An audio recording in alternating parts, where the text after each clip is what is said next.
Okay, we'll call the meeting to order. Can I have a mover and a seconder? Deputy Mayor Coughlin, Councillor Cabral. That the regular meeting of Council of the Township of Springwater of December 4th, 2019 come to order at 6:32 p.m. All those in favor? Carried. Please join me in standing to sing the national anthem led by Deputy Mayor Coughlin.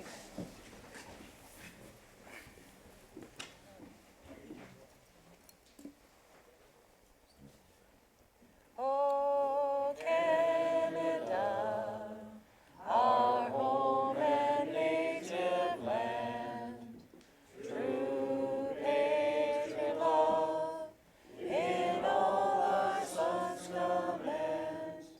With glowing hearts we see thee rise, the true north strong and free. From far and wide, O Canada, we stand on guard for thee. God keep our land glorious and free. O Canada, we stand on guard for thee. O Canada, we stand on guard for thee. Can I ask you to remain standing for a moment, please? We had 3 councillors pass deceased in the last month. 2 from Oro Medonte, Scott McPherson and Scott Jeremy, and 1 from Clearview, Ed Christie. Can I ask you to join us in a moment of silence in their honor, please? Thank you.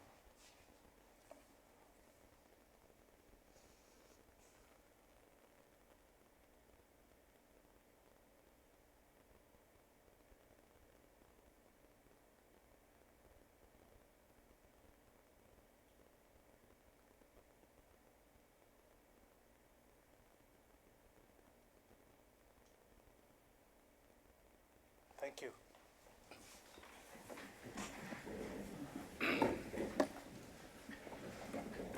Okay, Council, any pecuniary interest to declare this evening?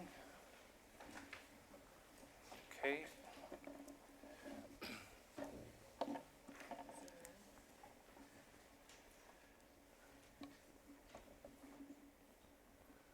First of all, thank you for joining us this evening. That's quite a crowd in sketchy weather out there, so thank you again, and please drive home safely. So we'll start with the public meeting. Can I have a mover and a seconder to call this public meeting to order? Councillor Ritchie, Councillor Moore. This public meeting of council held under Section 34 of the Planning Act for ZB 219-011 by Gordon Russell on behalf of Alex Curry Motors Limited. Application be called to order at 6:35 p.m. Welcome to this public meeting of Springwater Township Council held in compliance with Section 34 of the Planning Act to give the public an opportunity to express their views in regard to a proposed amendment to the Township of Springwater zoning bylaw 5,000 as amended. We have that. Okay. Okay. So the motion of that the public meeting under Section 34 of the Planning Act move forward. We'll vote on that. All those in favor? Carried. The first part of this meeting is to present the amendments. Following that, an opportunity will be given to enable those who have any comments, concerns, or inquiries with regard to these proposals to make their views known to council. In addition to any comments made at this meeting, written presentations would also be welcomed by council. If a person or public body who files an appeal of a decision of the Township of Springwater in respect of a proposed zoning bylaw amendment does not make oral submissions at a public meeting or written submissions to the Township of Springwater before the proposed zoning bylaw amendments are passed, the local planning appeal tribunal may dismiss all or part of the appeal. Any persons who wish to speak should first give their name and address. All comments or questions should be addressed through myself as chair. Oral submissions will form part of the public meeting minutes record, including the name and address of the speaker, as information collected under the Municipal Freedom of Information and Protection of Privacy Act. The minutes of the meeting will be posted on the township's website. So first we have ZB 219011 by Gordon Russell on behalf of Alex Curry Motors Limited at 1093 Snow Valley Road. I will now call upon the clerk to confirm notice of this meeting and the dates on which notice was given, please. Notice of this public meeting was mailed on the 14th day of November 2019 to the owner of the subject lands and to the assessed owners of 15 properties in the Township of Springwater within 120 meters of the area to which the proposed amendment would apply, and to all persons and public bodies as prescribed under the Planning Act and its regulations. Notice was also posted at the assessed property to which the proposed amendment applies, at a location that was visible from Snow Valley Road and Curry Drive. The notice was also placed on the township's website. And has the planning department received any correspondence in response to this notice of the public meeting? Correspondence was received from the County of Simcoe Planning Department and Transportation and Engineering Department, as well as the Nottawasaga Valley Conservation Authority. Thank you. I'll now call upon Mr. Gordon Russell to give a brief explanation of the purpose and effect of the proposal.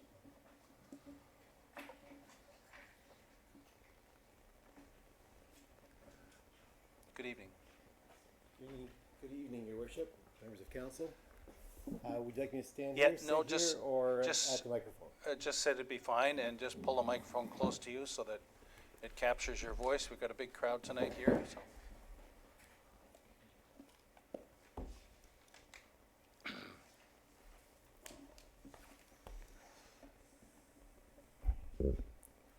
Thank you, Your Worship. Tonight's meeting is regarding a zoning bylaw amendment for Alex Curry Motors Limited. The owners of the property are in the audience, Heidi McElwain and Don Curry, and they're at the back where I was sitting. The proposal is to rezone a portion of the property that is vacant behind the actual Curry Truck Center in Midhurst.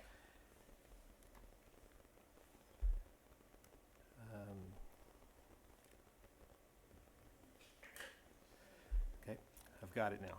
Thank you. The property is fronts onto Snow Valley Road and is bordered by Bayfield Street North or Highway 26.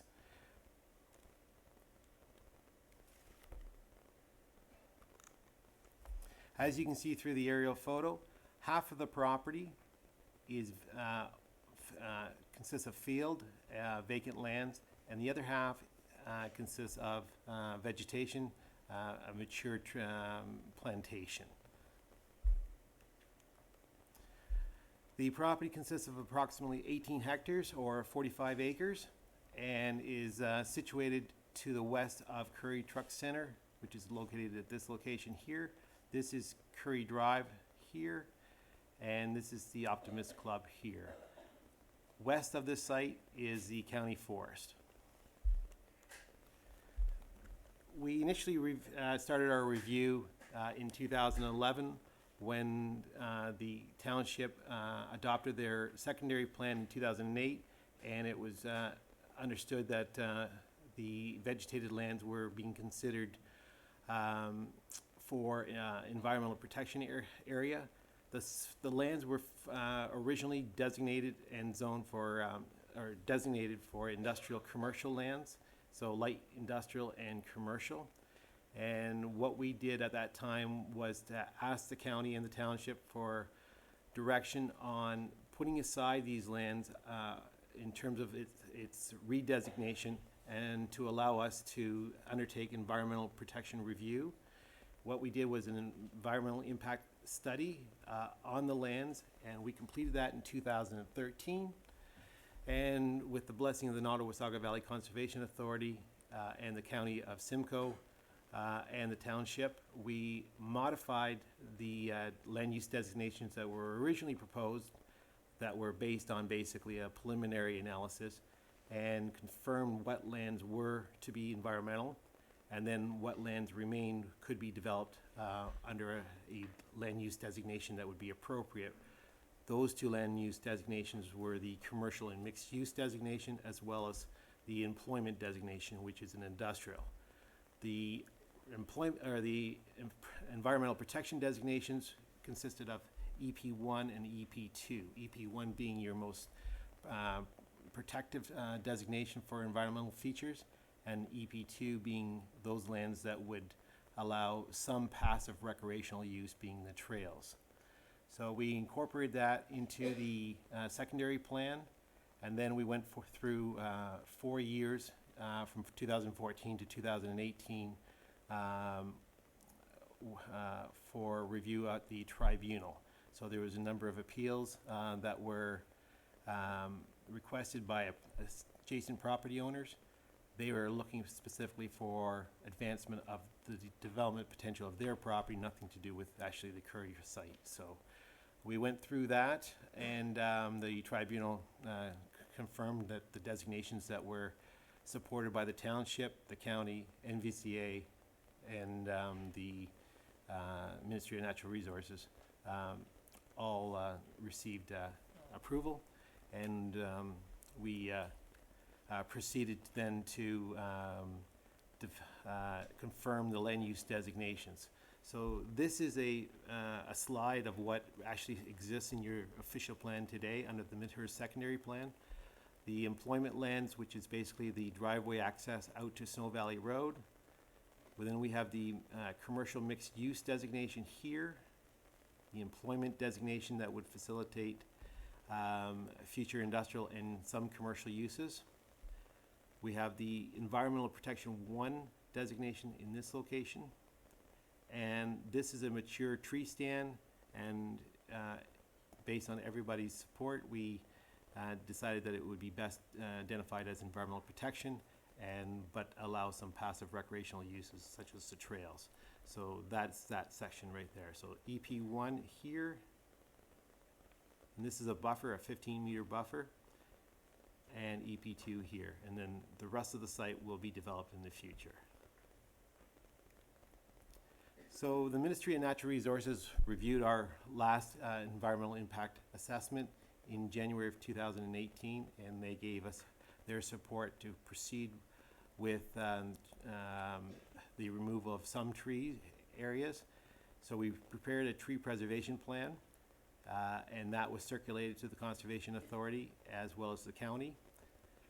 And what we did was enter into an agreement with the township, and that letter of undertaking basically said that there will be 4 areas for tree cutting.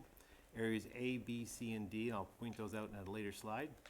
And then based on that plan, the county issued a special permit for certain areas to be cut, being those 4 areas. So this is basically the tree preservation plan, and the area A is in this location here. Area B is in this location, C is here, and D is a very small portion right in there. Areas A and B were cut in December of 2018, January of 2019, but we could not cut areas C and D until, in accordance to our letter of undertaking, those lands were properly rezoned from environmental protection to agriculture. They're not designated environmental protection, they're actually designated commercial and mixed use. So, but for optics perspective, we didn't want to proceed with cutting lands that were technically zoned, although incorrectly, environmental protection.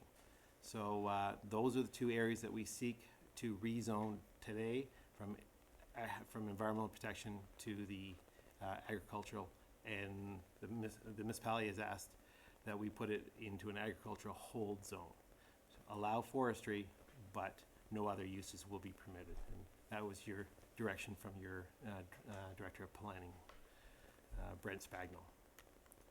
So this is the special permit that was originally issued for areas A and B, and that was done in April of 2018. These are the areas, or the steps that we went through to achieve both areas A and B, as well as for the support of your consideration for areas C and D tonight. Basically, what we did is identify the boundary line of the appropriate designations, so the EP designations. What we did was also identify the areas A and B. We fenced them. So we surveyed the boundary line, we fenced it, and then we had our environmental inspector come out and inspect the line to make sure that the line was correct. So what we're doing is basically putting a fence along the boundary line of the EP designation and then the development designation. And we cleared areas A and B, and then we ran out of time to deal with the zoning amendment, and that is why we're here today, to deal with areas C and D. The County of Simcoe extended the special permit for cutting on June 5th, 2019, and now we're before you. So this is the extension. It goes to July 1st, 2020. We actually have a window up till March 31st, 2020 to ensure that the migratory birds and the bats are not nesting in the tree areas that we wish to cut. This is the actual tree preservation plan, and one of the requirements is that we have somebody from Azimuth Environmental on site to ensure that we are keeping within the boundary lines of the tree cutting areas C and D. So again, C is here and D is here. C there and D there. Part of the letter of undertaking was that we would do a stormwater management review of the area. So once cut, what's going to happen with the surface runoff. And as you can see, area C here is that's the area that's going to be removed, and the surface runoff would continue on as it does today along the east, or run eastward, and actually will hook into a drainage ditch along the backside of Curry Motors, and then out to the roadside ditch of the of Highway 26, Bayfield Street. This is what exists today in your zoning bylaw. So of the site, which is basically this area here, this portion is zone environmental protection. This is zone agriculture. So it's this little bump out here that is going to consist of area C for tree cutting and a small portion down here. And all we're going to do is change it from EP to agriculture, and in the future we'll be zoning this portion from agriculture to environmental protection to be in conformity with the new designations that are now in place. So this is the schedule that we are asking for you to consider. So this is the lands that are going to be cut here and here. And this is west, so as you can see, Bayfield Street here and Snow Valley Road here. The final slide that I'm going to show you in a minute will show a larger area being rezoned, and that's basically to put the agricultural zone into an agricultural holding zone, so no other uses can be developed until we bring forward a development plan for your consideration, but that will be much in the future. So again, areas C and D are now zoned environmental protection, and it's proposed to go to agriculture hold. The hold will allow forestry use. The EP actually allows forestry use today, but again, we want to make sure that everybody understands where we're cutting, and with the endorsement of the township as well as the county as well as the conservation authority. So that is why we're going through this exercise. The existing agriculture zone will go into an agriculture hold zone, and the existing environmental protection zone will go into an environmental protection hold zone. This is the notice that was posted on site in accordance to the Planning Act. It outlines a description of what we're proposing for anyone to see, and it was posted 20 days in advance. And this is the actual schedule that it represents collaboration between ourselves as well as the planning department to have you consider rezoning majority of the property agricultural hold, a small portion of the property environmental protection hold. And I have looked at the comments from the county. They have no objection. The Transportation Department asked that we, if we're going to access off of Curry Drive, that no permit would be required, but if we were going to access onto Snow Valley Road, then a permit would be required. But I can assure you that we're going to be accessing off of Curry Drive, as we did in the first stage, clearing A's and B section. The Nottawasaga Valley Conservation Authority, they provided comments just today, and their review of the proposal was concerning to them in the sense that they thought that we were actually cutting in the environmental protection area that we just designated. We are not. This area is well south is south of that area, and the strip along here that's environmentally designated, we're not cutting in that area. We're just cutting in these two small areas, and we, myself, as well as Mr. Spagnol, will be contacting the Conservation Authority and clarifying just where we are cutting, and I can confirm you that we are not cutting in the environmental protection area. So you'll get supporting comments at a later date from them, I'm sure. And I think that's it. Thank you very much. Okay, thank you, Mr. Russell. I'll now call upon any members of the public wishing to ask questions or make comments regarding this application. Please come to the microphone that's being set up over there. State your name and address and ask your question.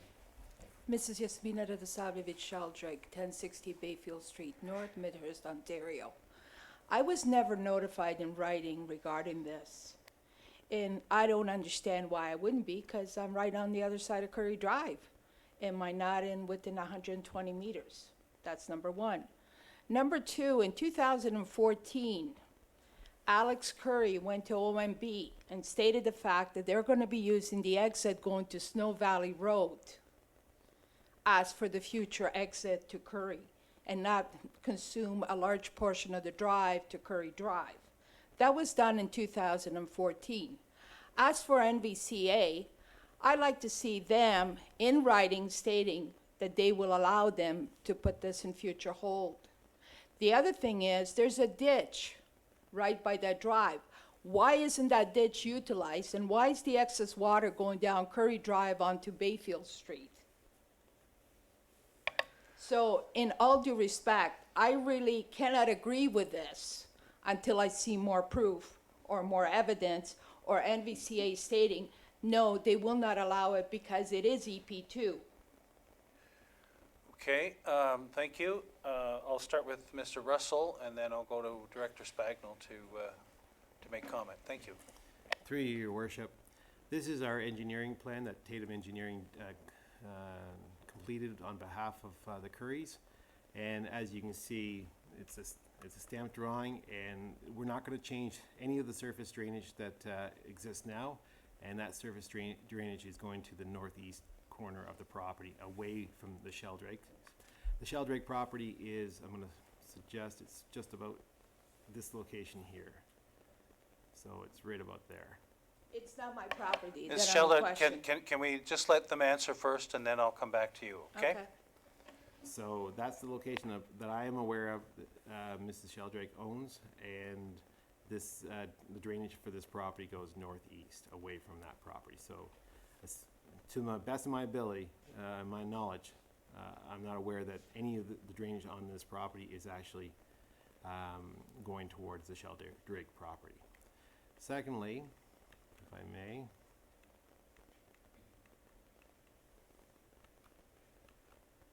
right there. So we are not cutting in the environmental area 2, nor are we cutting in the environmental area 1. We're proposing to cut here and a small portion right here. The other areas have been cut. I'd like to know why you're proposing to cut it. Excuse me, just a second. Just to hold the questions and let him answer, then I'm going to go to Director Spagnol, then I'll come back to you, okay?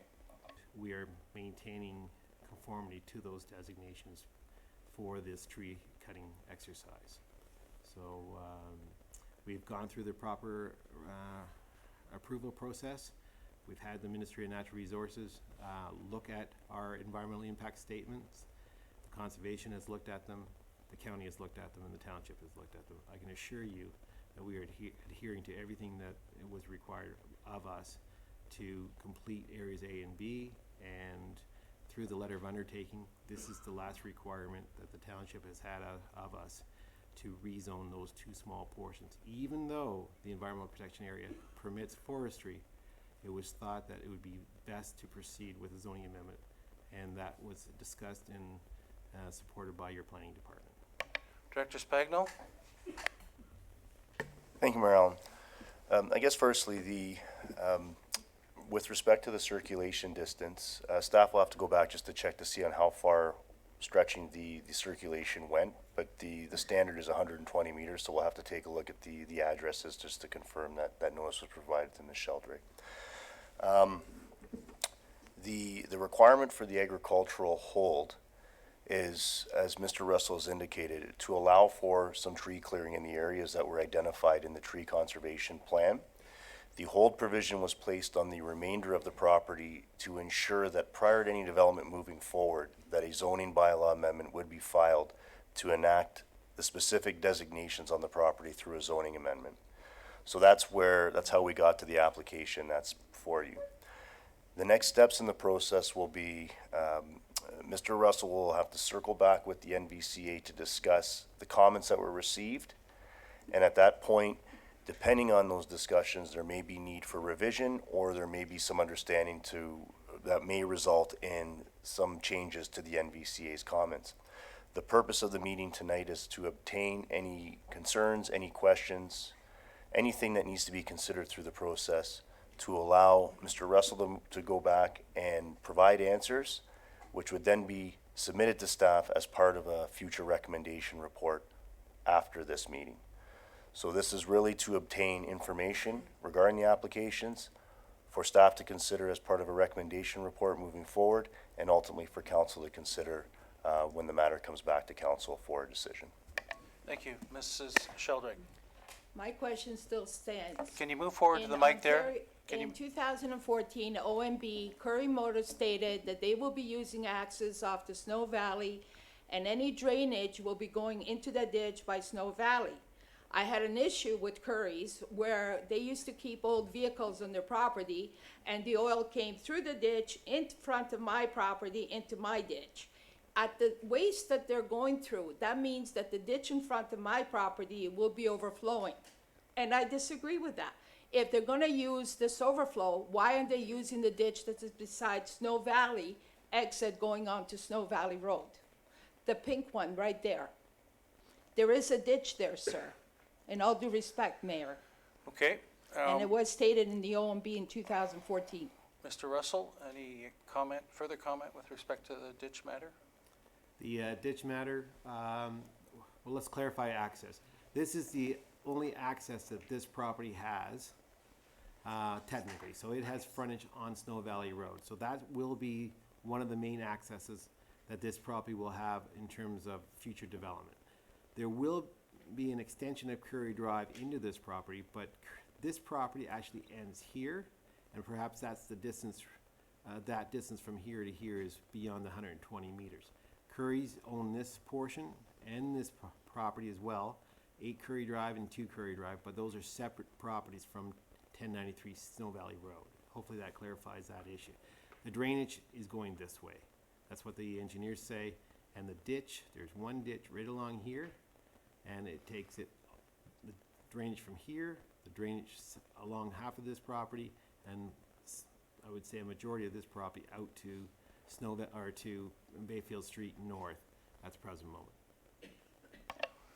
Okay, Mrs. Sheldrake? I have, like I said, I stand firm on the fact that I've never seen any other drainage except the one that came besides Auto Trim and Design ditch, going straight into front of my property. Also, I really don't want him, I disagree with the fact that they want to destroy more trees and put more land on reserve. After all, EP2 was designated in 208 to protect these lands, and I feel that they should stay that way. And since they already removed a substantial amount of trees, that should be sufficient for now.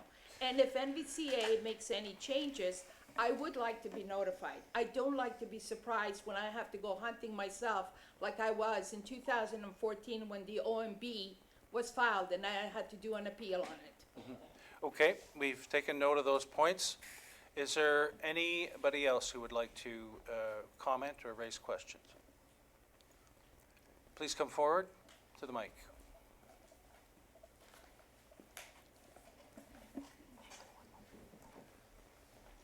My name is Brian Thorne. I live in Midhurst at 1146 St. Vincent Street. I've lived here since 1989, and I've walked that area since 1989. My first disagreement is the water does not flow from that corner to Bayfield Street. It actually flows through the bush towards the substation where there's a little pond in the bush. At that point, just north of that pond, or west of that pond, the groundwater comes up through the ground and comes out on top of the ground as a little stream. Now, if he's gonna drain that all down to Bayfield Street, in other words, he's gonna drain all that. So it's not environmentally protected. The second thing is, if it's designated agriculture, underneath the Agriculture Act, there's a subsection that allows farmers to drain their property. So what stops this person from draining everything? Because legally he can under the Agriculture Act. And you can't stop him. So if that's gonna happen, I'd like the council to put a clause in that he cannot use the Drainage Act. Okay, and thank you. Any comments, Mr. Russell, on that point? Council, as I said, the land's drained to the northeast, this way. No. Have you ever walked that? These lands are much higher than these lands. No, they're lower. They're lower, Your Honor. Right behind the oil storage area, Yeah. that's all wetland. And That if is you correct. if you walk that, it follows the line of the county forest down in behind the substation. Where on Carson Road, there is a sign that says 1.7 kilometers protected watershed. Okay, we're going to have to, we'll have to follow up and check into that, just to confirm the disputed point here. So Please, we've, just walk it, you'll see it. yep, okay. It does not flow towards Curry's. Yep. It flows through the bush and comes out in that swampland beside the substation. Okay, we'll have to determine factually that, confirm what If the you actual want, flow give is. me a call and I'll take you for a walk through there. Okay. And then I'll show you. You may, in a second. Director Spagnola, do you have any further comment on that particular point? No, Mayor Allen, not, at this point I do not. Okay. It's a matter that'll have to be referred back to the applicant for response, Okay. and will have to be considered as part of any steps moving forward towards council's consideration. Yes, Thank you very much. thank for you, your sir. answers. When I made an objection to, that the oil was coming to my ditch, I was told not to complain against Curry because they have a contract with OPP. I have never been scared by anybody before, and Okay. damn not gonna be scared Okay. now. So It- that, it's- I agree with this gentleman. The water does not run the way they Okay, state. thank you. Any other points or questions to be raised with respect to this? Okay, I'll turn to council now. Any questions or comments regarding the application? Councilor Ritchie. Thank you, Mayor Allen. Thank you for coming, Mr. Russell. Can you comment to council on the type of soil conditions that are there? Mr. Russell? In terms of classification or, Well, let me enlighten you. From what I see, it's all sand. it's, So correct me if I'm wrong. majority of it is sand. So drainage, as far as any excess water, should be very minimal. There should be good drainage there because it's all sand. I can only go from the engineer's report, and what surface drainage there will be, it's being directed towards the northeast corner. But because it's a soil condition, very sandy soil, there should be good drainage there, no The only problems. ponding on the whole site is in the northwest corner where that wetland area is, and some of the surface drainage does go that way Okay. and needs to naturally feed that wetland area, so that's what we're maintaining. from what I've seen, it's sandy, good drainage, and that's exactly what they need. So I mean, has there ever been any flooding there at all? No, there's no flooding on the development portion of the property. The environmental protection, some of it is low, some Yeah. of it is wet, and that's what we are protecting. Thank you. Council, other comments? Deputy Mayor Coughlin. Thank you, Marilyn, and through you to maybe Director Coleman, maybe Director Spagno. There was a comment made earlier this evening by residents about drainage and the responsibility of the municipality on drainage. Is there any identified municipal drains within that property where the Drainage Act would pertain to? Directors? Thank you, Marilyn. Through you to Deputy Mayor Coughlin. There are no municipal drains in that area. There are obviously municipal ditches on Curry Drive, but not any registered municipal drain. Thank you. So the comments raised this evening about the Drainage Act would not pertain to this particular property. Director Coleman? Thank you, Mayor Allen. Well, the Drainage Act would apply, but there's just not a municipal drain at this point here. Other comments from council? Okay.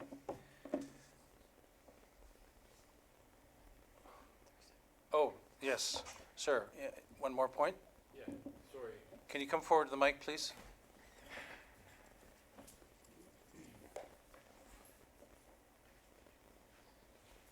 Sorry, I just want to rebut what the Deputy Mayor said. The Drainage Act has nothing to do if there's sewers or there's storm drains around. What the Drainage Act refers to is, if someone buys a piece of property that is deemed agricultural, if there's a pond or a swamp on it, they are legally obliged that they can automatically drain it and no one can say a word. That's what I'm saying. It has nothing to do whether there's a storm sewer there or a ditch. Once it's deemed agricultural, you go in and read the Drainage Act. That was brought in way back in the 40s when we were trying to encourage agriculture. So that allowed farmers to drain ponds, drain swamps, to make farmland. And it's still in effect. It has nothing to do if there's a ditch there or a catch basin.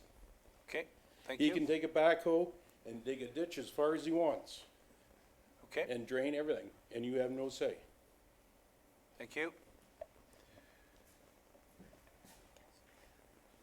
It doesn't look like it. Okay, thank you for attending the public meeting with respect to the proposed zoning bylaw amendment and showing an interest in the matter. Can I have a mover and a seconder to adjourn the meeting? Councillor Ritchie, Councillor Cabral. That this public meeting of council held under Section 34 of the Planning Act for ZB 219-11 by Gordon Russell on behalf of Alex Curry Motors Limited application does now adjourn at 7:10 p.m. All those in favor? Carried. Thank you. Thank you. And can I have a mover and a seconder for the direction following the public meeting? Deputy Mayor Coughlin, Councillor Chapman. That council, having held a public meeting in accordance with Section 34 of the Planning Act, RSO 1990, P13 as amended, on a zoning bylaw amendment, application ZB 21911 by Gordon Russell on behalf of Alex Curry Motors, having noted the correspondence and the input received, direct that the application be referred back to staff. All those in favor? Carried. Thank you. Thank you for your questions and comments. Okay, we're at 6.1, and we're moving on to Elmvale Active Seniors Residence, Seniors Retirement Home in Elmvale. And we have a presentation by Mr. Sam Langman. Come forward, please.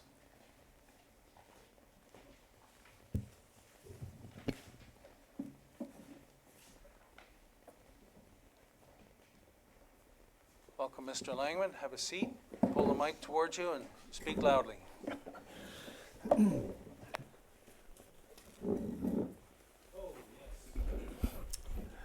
Welcome to Mr. Dan McLean as well. Correct. I didn't see you. You sort of snuck up there. In I'm small. Your Worship, Mayor Allen, and council, and also staff, I'd like to thank you for this opportunity to make a presentation on behalf of the Elmville Active Seniors Residents. And I'd like to thank all you people for coming too, to show your support. Your attendance here, we really appreciate it. So thank you very much for coming.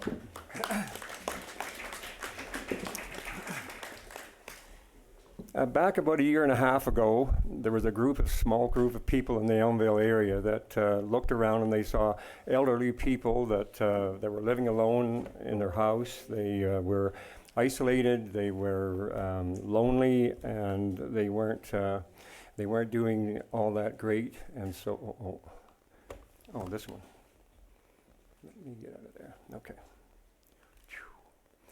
So the first thing that we did as a group is that we developed a vision statement. And our vision statement is not about building a building for seniors, it's about building a seniors community. And what we want is to have a group of people who are roughly the same age, the same interest, people that hurried home from school to watch Howdy Doody on black and white TV, people that can tell you what Roy Rogers' horse's name is, and it's just being together in community really strengthens their quality of life. And we just think that's so important to be there. So to gauge the public interest, we held a meeting on December the 4th, exactly a year ago tonight. And at that meeting, we handed out a survey that we had developed, and there were 68 questions on that survey. And though there was only 100 and few people at that meeting, we got back 140 surveys, an incredible number for the crowd that was there. And these questions ranged all over the place, all about concerns that the seniors had. And so then we followed that with another meeting on May the 7th. And at that meeting, we had an application form. And so at that meeting, we had 51 units spoken for. Some of those people want to move in the minute that the doors opened on our new facility. Other people would move in 5 to 8 years down the road. And so we have 51 units so far that are spoken for. And the one question on the survey that really made us sit up and take notice was the question about, is there enough affordable seniors housing in Elmville? And 95% of the responders said no, there's not. And so that just reflects what's going on. So we went out to take a look to see if we could find a place to build this thing. So we looked inside the boundary, inside the city limits of Elmville, if you would, and we found 9 different sites that we took a look at. Some were too small. Some were in the floodplain of the Wye River, because the Wye River runs through the west half of the town of Elmville. And the soils that are close to the Wye River are very unstable. The deeper you go, the soil turns into nothing more than toothpaste. And we would have to go down about 50 feet to hit hard ground. And so you have to build your building on piles. And that could easily add $1.5 million to our project. And so we kind of ruled out the lands that were close to the river. But this particular site that we chose is on the east side of Elmville, on the north side of Queen Street. And what we have here is 10.5 acres of land, and we have done geotech studies, and that soil is solid, and it's also, the water level is about 16 feet below the surface of the ground, and that would allow us to have underground parking under our buildings. So we're pretty happy with that site. We have a purchase and sale agreement on it. Now I can point out that, if I can get my mouse up here, this dotted line is the settlement area of Elmville, and it runs right through to Queen Street and then down here. So there's 1 acre that's inside the settlement area, and it is zoned institutional, and that's exactly the right zoning for a seniors complex. But the other 9.5 acres that's out here is in a zone called agriculture. And so that's going to be our challenge right now, is changing that zoning so that we can allow this development. And I just wanted to point that out as we were going by. So this is our concept of what the site might look like. Up in this 1 little acre up in the corner here, we envision a medical building. Doctor's offices, we could have a pharmacy in there, we could have things, anything that helps seniors, physiotherapy, foot care, that sort of thing. So that would be in the medical building up in the corner. And this would be our first building. And this building's about 300 feet long and would have approximately 80 units in it. And that would be phase one. Lots of parking here for visitors and staff. A stormwater management pond in the lower corner with putting greens for golfers. Up here, a tennis court, pickleball court, whatever, lots of walking trails and trees and that sort of thing.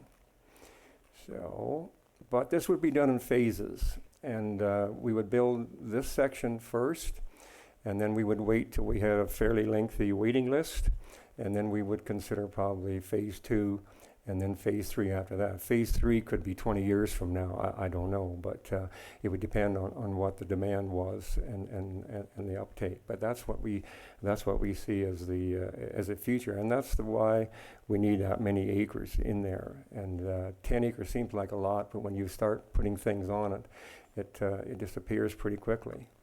And so this is shows you the parking layout, and this is underground parking. So when we build the first building, we'll have this much underground parking. And then if we build the second building, we'll just connect all the parking into under both buildings. And then the third building, so all three buildings would be connected through the parking area downstairs. What we envision for people is what they call life lease.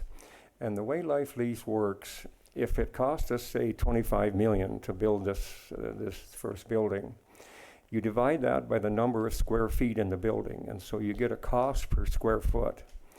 And I know I'm going to stick my head in a noose here, but if suppose we haven't hired architects, engineers, or anything, so we're just going to pick a number like $300 a square foot. It's going to cost us to build that thing. And so if you want an 800 square foot apartment, that would be a single bedroom with probably a small den or something, and 800 square feet. So 800 times $300 a square foot would be $240,000. So you pay your $240,000 to move in, and then each month you pay a maintenance fee. And the maintenance fee would include grass cutting, taxes, insurance, administration, stuff like that. Again, you pay that on a per square foot cost. And if you're going to look at something like 80 cents a square foot, that'd be $600-700 a month. So you move in, you pay your monthly fees, but when you move out, you get your $240,000 back, less a little bit of administration, maybe 5% administration costs on that. And so we think this is really affordable. And if you die while you're in there, your estate gets the money back again. There'd be no interest paid on that $240,000 because this is called a fixed value life lease. And so you pay your money, you live there, and then you move out. And so this was just a comparison of a condo cost versus the other. And so this is what we envision on the first floor, on the first level of the first building. This would be the entranceway into a lobby. And then we have offices here for the administration of the building. Perhaps a hair salon in here, a tuck shop. This would be an activity room here where you'd have a shuffleboard. I love playing shuffleboard, so it's got to have a shuffleboard court in there. And over here we have a coffee kiosk and little tables you can sit around and have your coffee and read the newspaper. This is a fairly large gathering room. It's about 45 feet square, 2,000 square feet. There'd be a stage at one end with a sound system, and so you could have entertainers come in. You could have a church service there, and just a big gathering room where everybody would get together. And then on the second, third, and fourth floors, those are all units, 2-bedroom units, single-bedroom units, and things like that. So that's that would be the layout of the buildings. And these are just some of the amenities that we were thinking we'd like to have: walking trails, putting greens, lawn bowling, and all that. And then indoor games room, exercise room, storage areas, and all that sort of thing. So those are all the things we can think of for being inside the building. But this is not just like an apartment building. This is going to be we're going to offer a level of care to the residents that are in there. And we may have a nurse come in once a week or more if necessary to help people with their ailments. We could have a physician that would come in part-time. We could supply offices to these people in these buildings. A pharmacist can advise you on your pills and which ones you should be taking and when.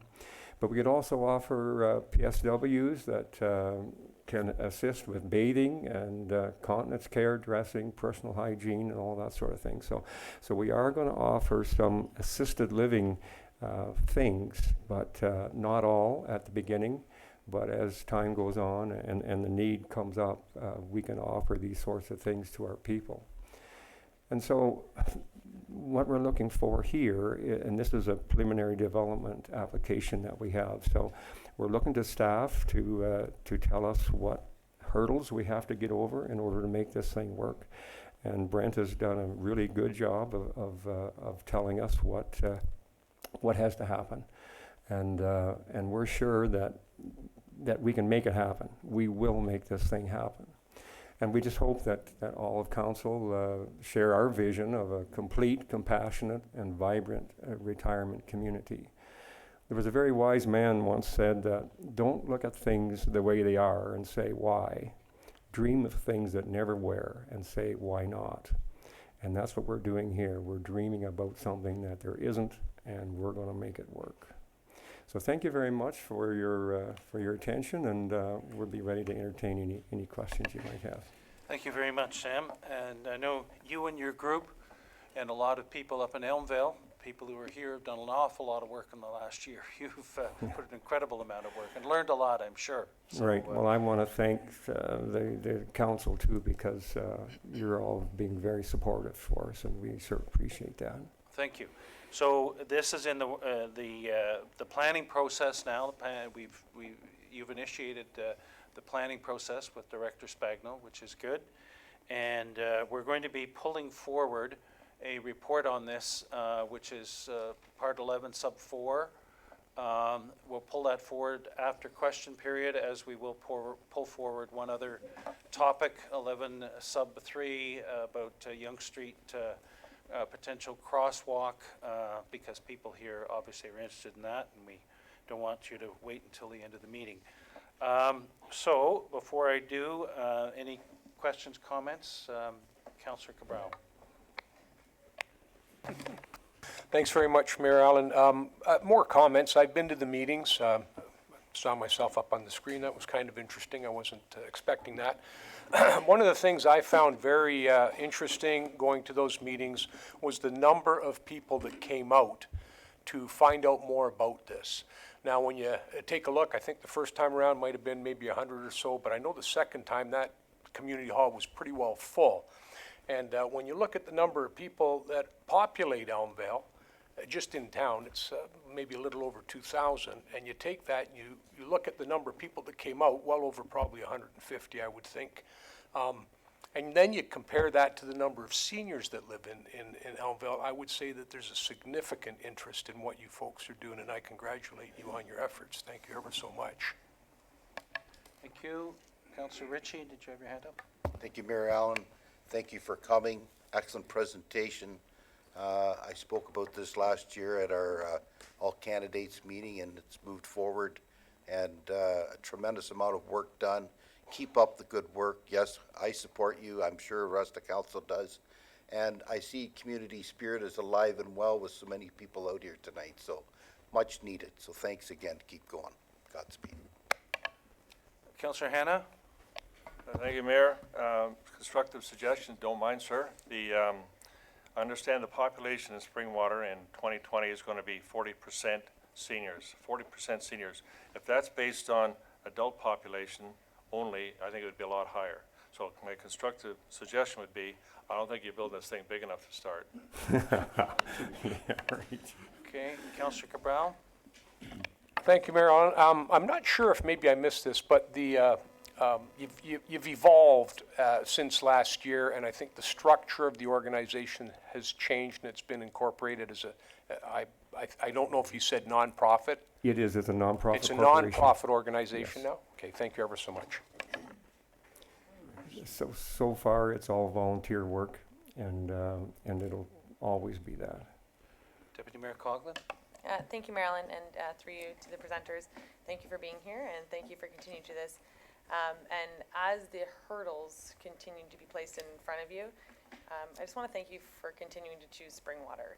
It would be easy to take this project somewhere else. This is an identified need in multiple communities across Ontario, across Simcoe County, and understanding that you continue to choose home and you continue to provide it for our residents. Thank you. I think that it's commendable. It's something that serves residents, and although, yes, identified 40% of the seniors, but keeping our seniors at home impacts younger families as well. Having our grandparents available to assist with our families provides a different lifestyle as well. So while the people that are actually living in that community are provided with a lifestyle, so are the people living surrounding that. So thank you for what you're providing to the immediate population, but to those of us who benefit from having our parents and grandparents close to home. So thank you very much. I do have some blank application forms if anybody wants to sign up here. Thank you. Councillor Chapman? Thank you, Mayor Allen. Okay. Can I have a mover and a seconder to accept the delegation? Deputy Mayor Coughlin, Councillor Cabral. That the delegation from Sam Langman on behalf of the Elmvale Active Senior Resident be received. All those in favor? Carried. Thank you very much. Thank you. As I said again, we'll be continuing to discuss items related to this in Elmvale after question period, so it's shortly coming. Thank you. Next, so we're at 6.2 now, the Elmvale District High School Youth Exchange to Bernard Constant Community School in James Smith First Nation, Saskatchewan. We welcome Mr. Greg Davidson and the students to give us a debrief of the trip. Thank you.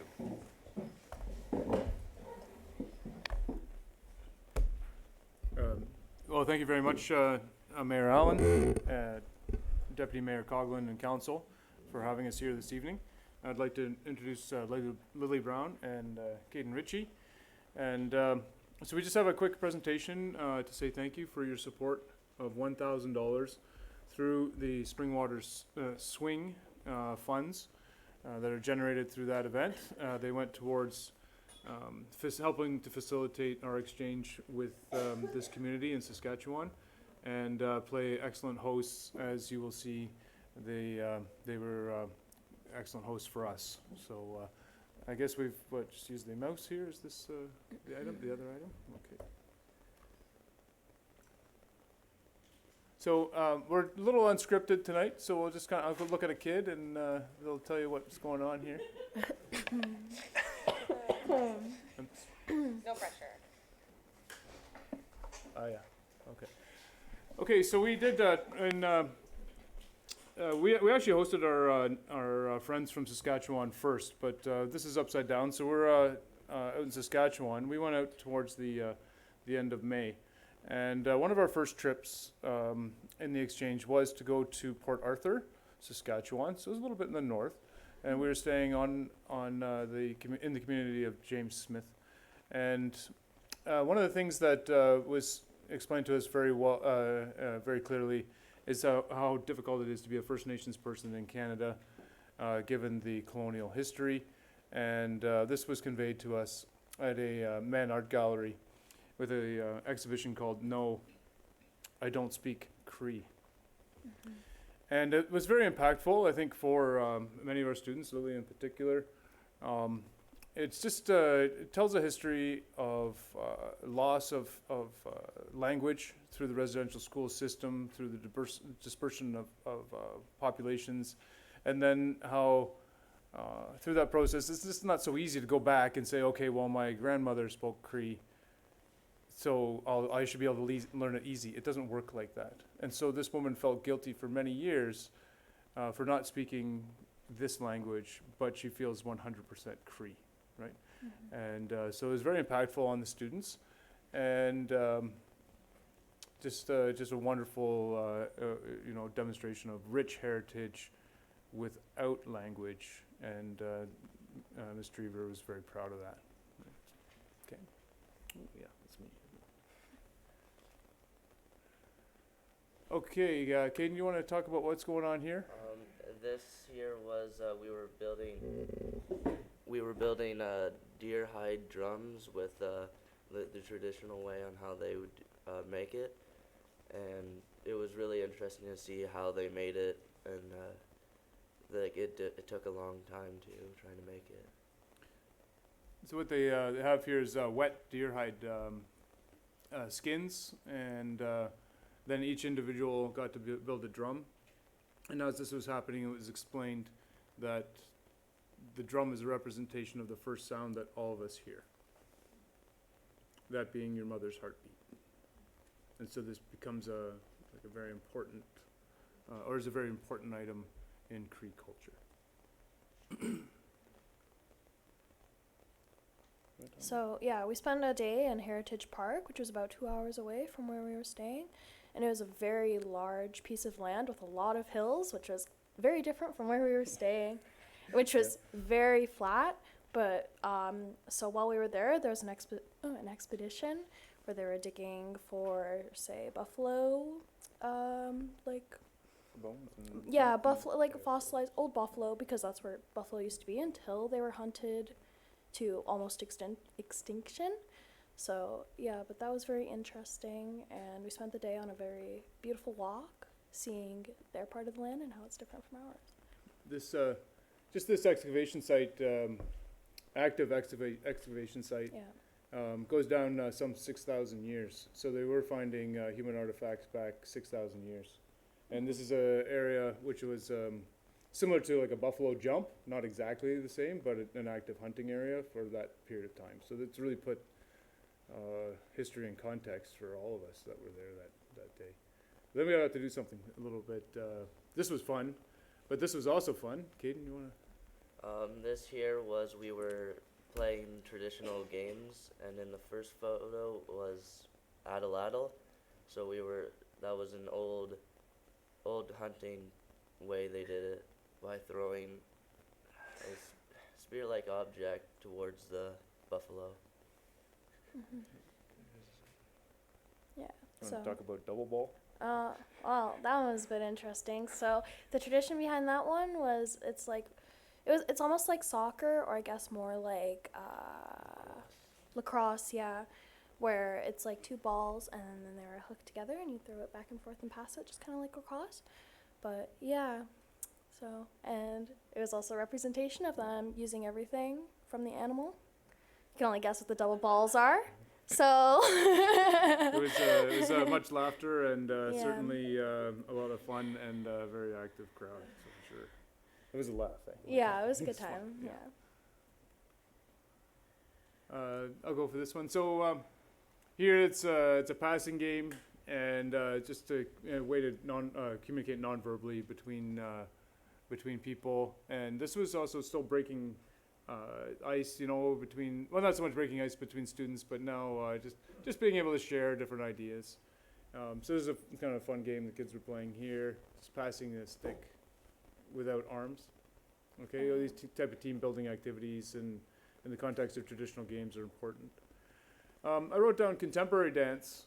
Many of you in the room would think of this as a traditional dance, but this is actually a contemporary dancer and somebody who's integrated traditional jingle dress with modern, more modern techniques in the field of dance, or Cree dance.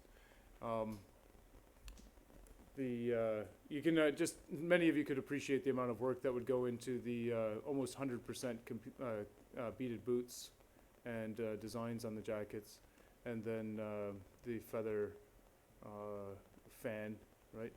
And here, so it was just this young woman was able to just explain how finding her identity through dance certainly helped ground her life, as we all like to have those types of things, and it's become very important. And she now teaches at the Interpretive Center and does sessions at the university as well in Saskatoon. Yeah, so we did some traditional ribbon skirt making before the powwow that week, and we were taught some of it. Yeah, So the women were supposed to all make skirts, and the guys were all supposed to make drums. And yeah. One of the things that students didn't expect was to make friends with parents of the youth that were on the exchange. And in this case, we have a parent and an aunt, and they got pretty close. So that was kind of a nice, something that we didn't anticipate, and they got, these are kind of like moms, on the exchange while we were out there. And so these are examples, obviously, of the ribbon skirts that the girls made. And then very simplistic in their design, something easy to make in a week. Whereas the regalia made made for, because you can't make it yourself usually. Okay, somebody has to make the regalia for you. Worn by our twins for the powwow is obviously more substantial. So depending on the clan group that they're from, right, and then what the path that they want to choose, there'll be different types of regalia.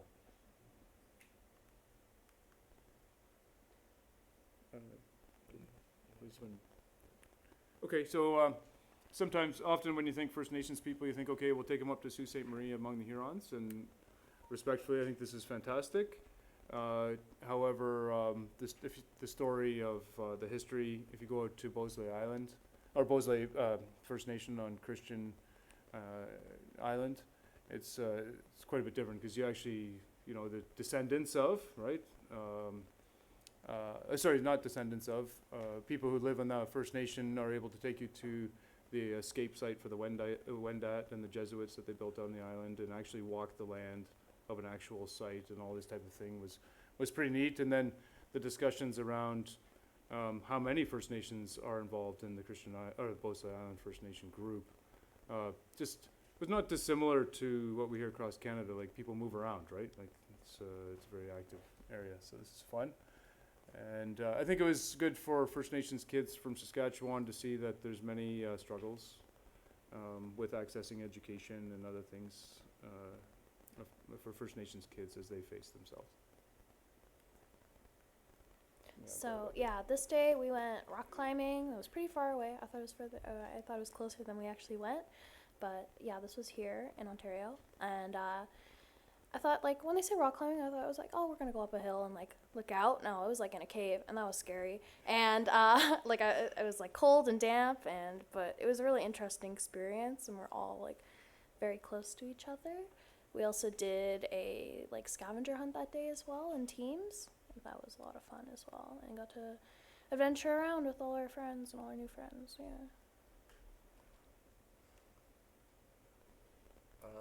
This one was, we went to Niagara Falls, and we went different activities there. So we went beneath the caves, beneath the falls, and we got to see that, and that got pretty damp down there. And there was actually a little entrance where you could you can almost touch the water, and that was interesting. And then we got to do a bunch of other fun things there. Yeah, we went on Clifton Hill by ourselves with our friends, and they saw Clifton Hill, which this was our first like big city experience for most of them. So it was a big like shocker to see all these things, and it made me happy being able to watch them like learn and have a good time with different things. Like, I know a lot of them went to the arcade, which there aren't arcades in Saskatchewan really, at least not in that area. And we also had a very big dinner at the Mandarin that night, so they got to try a lot of new food, which is very exciting for them, obviously. So, With regards to Clifton Hill, sometimes as a parent, you just have to or a supervisor, you have to let the kids go, eh? Yeah. Well, not my first choice, but you could just see their faces, and they're so excited about that. So it was great to see. Okay, and then of course we're gonna take them out to Tim Lalonde's for some maple syrup, and he's been great for us over the years. We've had 4 exchanges in 4 years. We've got one coming up in the springtime as well, which we may talk about at another meeting.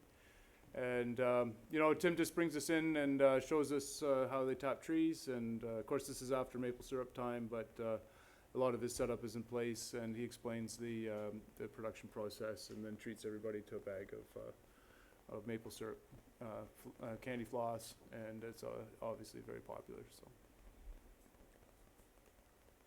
anyways, I think all three of us would like to, on behalf of the students, thank you, both sets of students, for your support and time this evening. Thank you very much. Excellent pictures and excellent stories. Thanks for bringing that back to us. Council, comments, question? Councillor Coghlan? Councillor Cabral? Thank you, Mayor Allen.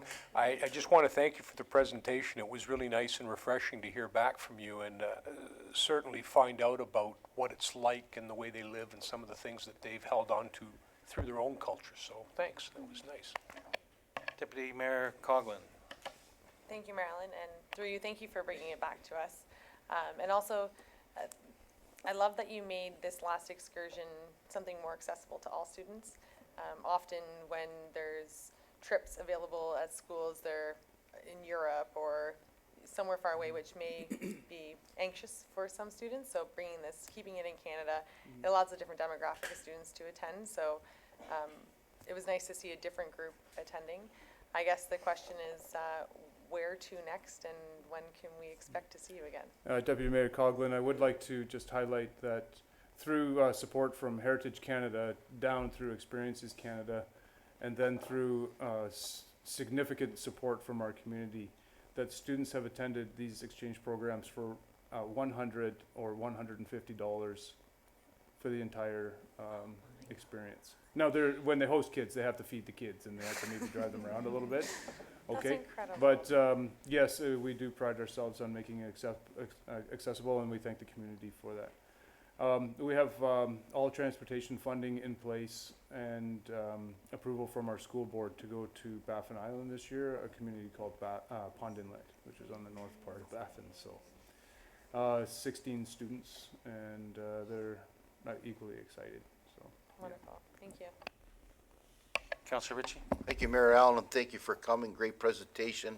It's always nice to get out and see this great country of ours and see the diversity of it and see how big it is. That'll be a great adventure to get up to Baffin Island. And now, were you far enough in Saskatchewan to see the Northern Lights? I got to ask that question there. Did you get there? Yeah, it was, well, I'd ask the kids about this, and it is definitely further enough to see the Northern Lights, but we didn't end up actually getting to see them. Because most of the time, we were going to bed before Northern Lights were out.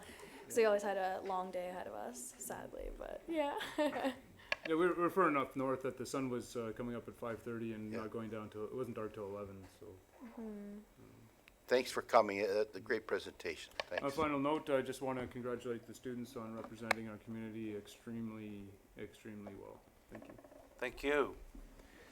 Great. Can I have a mover and a seconder then to receive the delegation? Councillor Moore, Councillor Chapman, that the delegation from Elmvale District High School regarding the use exchange to Bernard Constant Community School and James Smith First Nation, Saskatchewan be received. All those in favor? Carried. Thank you again very much, and we look forward to seeing you again soon. Okay, we move on to item 7, question period. Any member of the public is invited to ask questions for up to 2 minutes each on an item of the agenda. If so, please come forward. State your name, speak in the mic. With this one. Yeah, please come to this one, it's a better reception, thank you.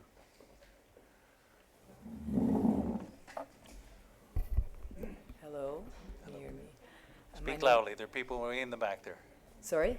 Speak loudly and closely, Okay, they're way in the back. My name is Diana Alpeza, and I am one of the owners of the Pools Road property, which you'll be discussing today in item 10.2. No, sorry, 10.10.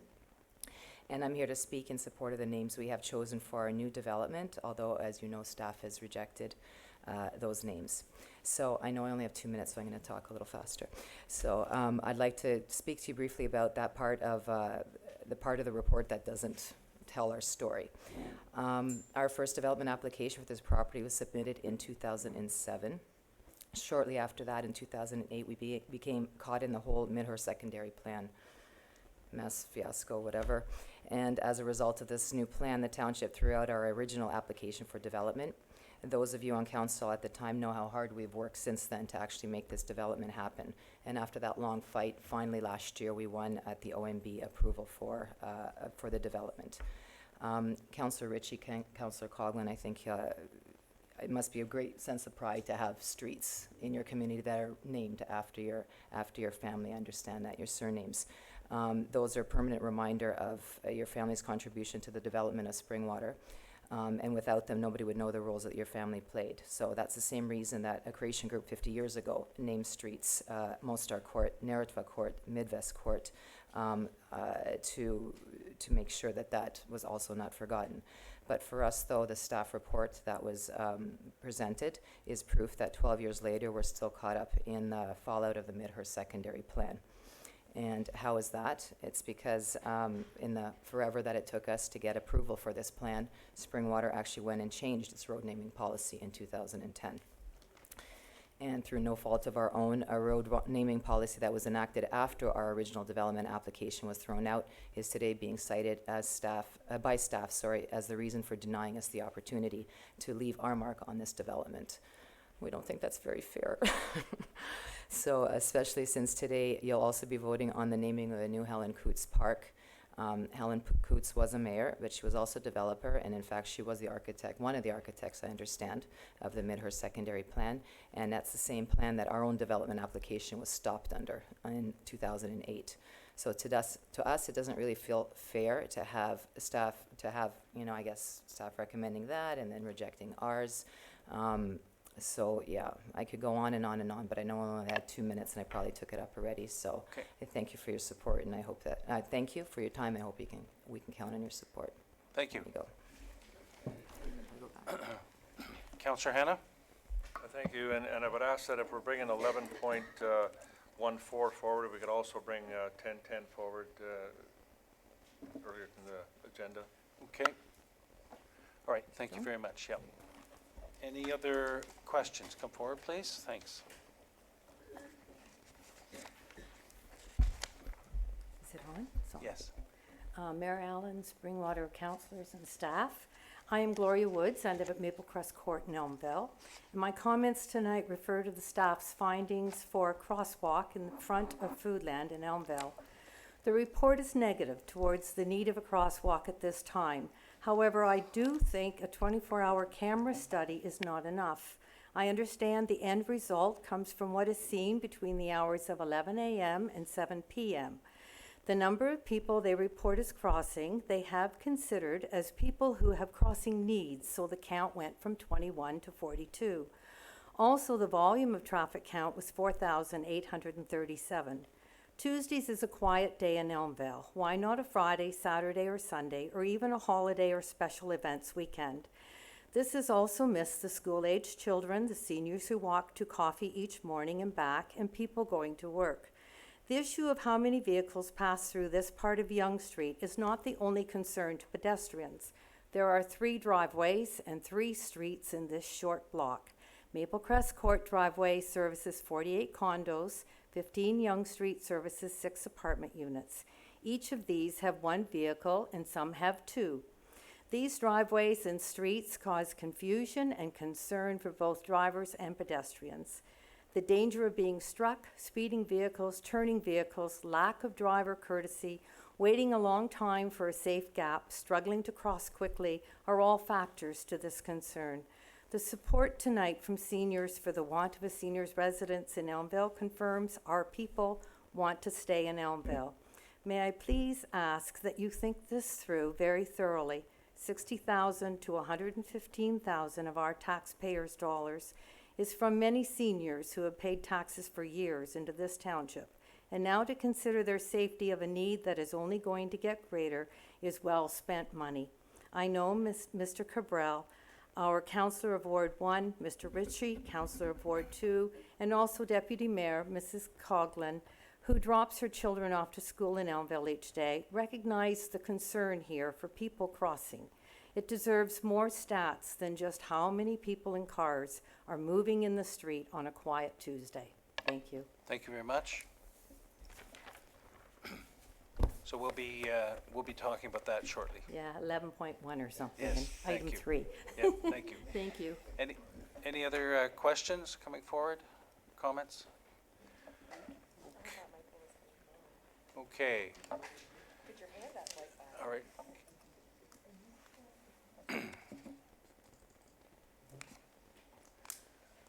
All right, so we'll pull forward 11, starting with, yes, 11 sub 4. And we need a mover and seconder to get, or sub 3, starting first. We need a mover and seconder to get on the table. Councillor Moore, Councillor Chapman. And this is regarding the Yonge Street North and George Street crosswalk report. Okay, I'll turn to Director Coleman first, just to give an overview of the process or the report. Thank you, Mayor Allen.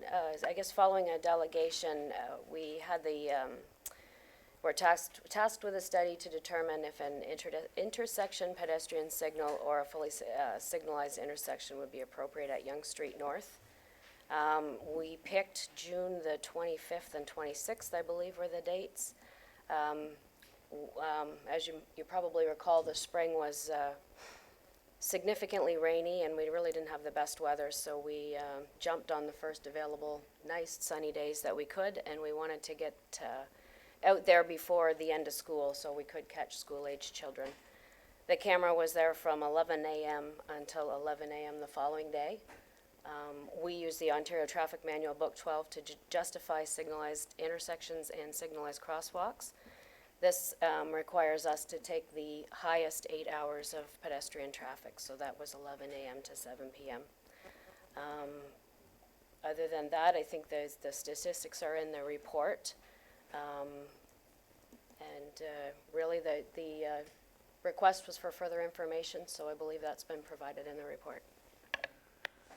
Okay, and the cost with respect to this, it's in the report, but can you just touch on that, please? The expected cost of an intersection pedestrian signal, which would be 4 signal heads, 2 poles, and the crosswalk information, would be in the neighborhood of $115,000. Okay. All right, I'll open it up to council. Comments, questions? Councillor Chapman? Thank you, Mayor Allen. I guess to Director Coleman, is the 24-hour span maybe not long enough? Can we extend that to like 48 hours, a Thursday, Friday? Director Coleman? Thank you, Mayor Allen.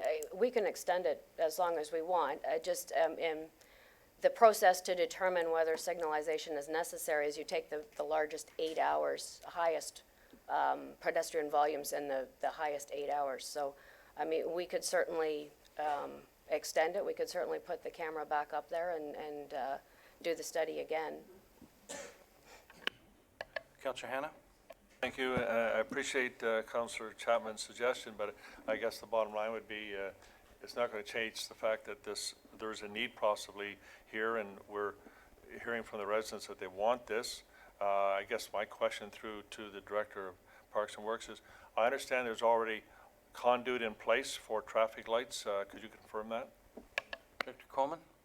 Thank you, Mayor Allen. Through you to Councillor Hanna. I have heard that myself, but we haven't been able to find anything in our files to actually confirm or deny either way. Follow-up? Thank you. Through the chair to you, Director Coleman, if that in fact is there, would you give us a price on what it would cost for traffic lights as opposed to what's being recommended or suggested? I think if we're going to do it, and we can do it with traffic lights, it would be better. Director Coleman? Thank you, Mayor Allen. Through you to Councillor Hanna.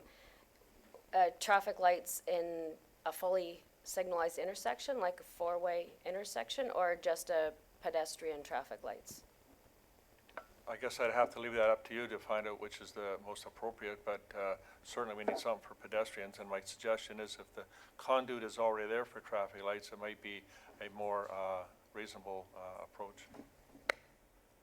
Councillor Cabral? Thank you, Mayor Allen. Obviously, the presentation was made in June. And I think the report, I don't know the exact date, was later in June. But, and I'm going to have to throw my glasses on here, and I do apologize for that. Last week, just a bit of history on this. Last week, I did make a request to obtain further information regarding surveys, staff reports, recommendations, and costs in respect of the other signalized pedestrian crosswalks that we currently have in Elmvale, specifically Yonge Street South at Howden, Queen Street East at Simcoe, and Queen Street West at Maria by the library. I got some information back yesterday afternoon, a very brief summary. However, there were no surveys, no staff reports, or staff recommendations to be attached. The points that were specific to Elmvale were as follows, and it's kind of interesting because on May the 5th, 2000 was when council budgeted for a crosswalk at Yonge Street and Howden through Resolution 208/2000. However, there was no supporting documentation apparently could be found for that. In 2002, a traffic study was done to determine if a signalization was warranted at John Howden Streets and Yonge Street for the new McDonald's, this is 2 years later, restaurant. The data shows at that time full signalization was not needed. However, we know that there's a set of lights there. September 5th, 2007, there was a request for signalized crosswalk at Queen Street East in Simcoe, like the other one at the library and Yonge Street South, but there was no supporting documentation provided to me as to how that occurred. In 2008, Queen Street East urbanization included replacing Simcoe pedestrian crossing, which is included in a traffic study for Simcoe Street and Queen Street East that was completed by Ainley Group. However, the traffic study, once again, wasn't included. So I wasn't able to review it to see how that came about. May 22nd, 2000 walk at Yonge Street North and George Street that it did not meet engineering criteria. And I'm going to come back to that in a minute. I just want to say that that was basically what the information was that I got back. There were a few additional references made in the summary. However, they referenced areas outside of what my initial request was, and also referenced the PXO crosswalk in front of the Huronia Elementary School. So I'm not going to refer to those unless you want me to. Go ahead with your Thank question. you. Thank you. So with respect to the Yonge Street George location, I'm going to refer back to 2007 letter involving the police committee somehow, and I think that that's where it kind of started. The next reference I was able to locate myself, and I would qualify that it certainly doesn't mean that there aren't other references to that particular intersection or reports on it, was actually dated December the 15th, 2014, in regards to Yonge Street North at George. And that particular document was a staff report from then Director of Corporate Services and Clerk, Mr. John Daly, and then Deputy Director of Public Works, Mr. Mark Archer. And at that time, it appears what happened is this came back before council, and I think what they were looking for at the time, the seniors at the time, according to this, was actually a safe crossing location, but they also mentioned that if they could have some parking prohibition in the area, that might alleviate some sightline concerns and assist the seniors to be able to cross at this location a little bit easier. The report highlights at that time indicated that the petition was received requesting no parking prohibitions or a crosswalk be installed on Yonge Street North. Another highlight was that during the recent road construction, conduit was installed to facilitate the future installation of a signalized intersection at Yonge and George Streets. Staff did support the no parking prohibition and referral of the traffic signals to future capital project deliberation, at that time with an estimated value of $140,000. And I suspect that that would have been $140,000 for a completely full signalized intersection, not necessarily a pedestrian signal crossing. The background on this, I think, is relatively important. A petition was received requesting the prohibition of no parking on Yonge Street in addition to their preferred choice, which was installing a signalized traffic lights and a pedestrian crosswalk. Public Works have not proposed the installation of a traffic signal and pedestrian crosswalk in the current 2015 capital plan. However, a signalized intersection at George Street was considered in the design of the 213 rehabilitation of Yonge Street North. Conduit was buried under and across Yonge Street North at strategic locations, which would provide for the future installation of lights. They went with the no parking at that time, and to be quite frank, there's a significant difference between installing no parking signs and installing a set of traffic lights.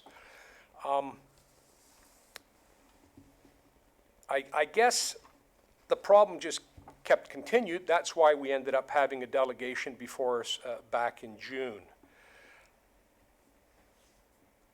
I guess what I'm trying to do is wrap my head around not only the report. I think Tuesday might not have been the best day to do it, or even a Wednesday. I notice on the report, table 20, which I don't know if you can bring it up there or not, but table 20 indicates if it's under 7,000 vehicles and less than 200 people, which I might add, these are standard one-size-fits-all. These don't prohibit a municipality from installing lights. What they do is they set the criteria. If you have an intersection where people are crossing quite regularly, that if you're monitoring it and it attains this level, that's a consideration that should be made. But what I want to point out here is that when we're talking 4,000 and some odd cars in a period of 8 hours, I believe that was the count, 4,000 and, apologize. 4,800. 4,837 into 480 minutes represents roughly one vehicle every 6 seconds. Pedestrians generally need a fair, decent gap to be able to recognize whether or not a car is coming close to them enough or far enough away from them so that they can cross the street. And all I'm suggesting here is at 4,800, if that had been a Friday, I can well imagine it would have been well over 7,000, which this table doesn't seem to apply with anymore. The other aspect is there's a couple of other things that could have maybe been taken into consideration. One of them is connectivity, and that is according to the Ontario Traffic Manual, but I'm referring to Ontario Traffic Manual Book 15. Facilitating connectivity between crosswalks and sidewalks and or trail networks involves understanding and monitoring pedestrian desired lines. And a pedestrian desired line is a line that pedestrians take irregardless of what a municipality might put in place to suggest that they go a certain way. And that's why people are crossing at this location. That's exactly what it is. It's their desired line to use to get where they want to go. In particular, our seniors who, when we talk about that, they also have significant, I don't want to say significant because I'm already a senior myself. However, as seniors get older, the first thing they lose is their ability to drive to where they want to go. Secondly, quite often they do suffer cognitive issues where it becomes far more difficult for them to walk to where they want to go. They suffer mobility issues, but the cognitive ones are the ones that present a problem, because when that happens and you have a senior that's crossing, their perception of how far a vehicle is coming at them or how far it is away, or to try and estimate the speed, is very difficult. And that's a huge problem. And I think that's why this particular crossing at this location, really from my perspective as a counselor, looking at the number of seniors that we have in Elmville that are using it, I think we'd be doing our community a disservice to simply ignore it based on straight numbers. According to the most recent data from the National Highway Traffic Safety Administration, the safest day to be on the road is a Tuesday, and the most dangerous is Saturday. The survey is somewhat flawed, I think, for some of the reasons that Mrs. Woods alluded to, school-aged children and people walking early in the morning, and traffic is likely at its lowest on that day. A couple of points I want to make is in respect of dangers to seniors. And the reason for that is because seniors present a distinct difference as to their abilities simply due to age. In fact, statistics show that older adults and seniors are at a significantly higher risk of being injured or fatally struck by a motor vehicle than young people. Data from the Toronto Police Service shows that 27 of the pedestrians excuse me, killed in Toronto so far this year, 80% of them were older adults or seniors. Of the 27 pedestrians killed by drivers of various types of vehicles, according to these same police figures this past year, 22 of the deaths were attributed to people over the age of 55 and older. 81% of the total, including 15 who were aged 65 and up, making up more than half of all those people killed. Our seniors tend to drive less and less with age, and in many cases lose their ability to drive. They have both, as I said, cognitive degeneration as well as increased mobility issues. A lot of them are going across the street to shop at the Foodland, and because I see them with their bags. And a lot of them aren't able to walk down to Queen Street, cross over, and then double back. And I'm sure that there are other people crossing Yonge Street North at AC Macaulay or other locations, maybe even as far down as Kerr, and certainly young people that don't see it, or other people who don't see that as a particularly safe crossing area in front of the Foodland. However, they do have the ability to go down to Queen and double back. So those are my concerns. I don't think these numbers actually reflect the reality of what's going on down there. And based on that, I will be presenting a motion this evening. Excuse me. Okay, thank you. Thank you. Other comments?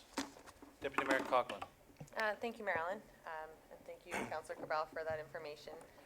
Understanding that this 24-hour statistic took place on a Tuesday, I would like to highlight that although it started at 11, it did end at 11 the next day. So it did capture children walking to school. It just happened to be on the Wednesday the next day. I would argue that there's no good day. It depends on if it's raining. It depends on if it's a long weekend. I mean, the amount of traffic that happens in that area is so dependent on circumstance that we could go out and we could attempt to gather statistics, but it's never going to be optimal. It is, to me, much like what's happening at Seaton and Wilson. The traffic counts do not cooperate with what our residents are experiencing. At the end of the day, we are aware of what these statistics are. We understand what our staff and what the regulations need to adhere to, but sometimes that's not enough. So it doesn't matter to me if we put staff back out there 6 or 7 times in the next month, they're still not going to capture what we experience. There's some days where, as you are correct, I do often drop my children off to school in the mornings, and sometimes mornings is, I'm often here in the evenings, so mornings is what I get with my kids. And it doesn't, some days I can turn left out of there no problem, and other days I sit forever waiting to get out of there. And yes, there's a certain amount of vehicles going through there, but they're not moving through, they're waiting. And it's that wait that backs it up. So yes, there's that vehicle going through, but that vehicle's not moving through there consistently. It's stationary there, which poses difficulty. There's no good time to cross that road. There needs to be some sort of assistance, and whether it's PXO or whatever we come up with, I think this needs to be referred back to staff. I hope that the council can support the initiative for more information. The report that we have is exactly what we asked for. I think that it needs to be more concise. I think that there needs to be direction because to me, I don't know if the idea is to have it at Peter or at George.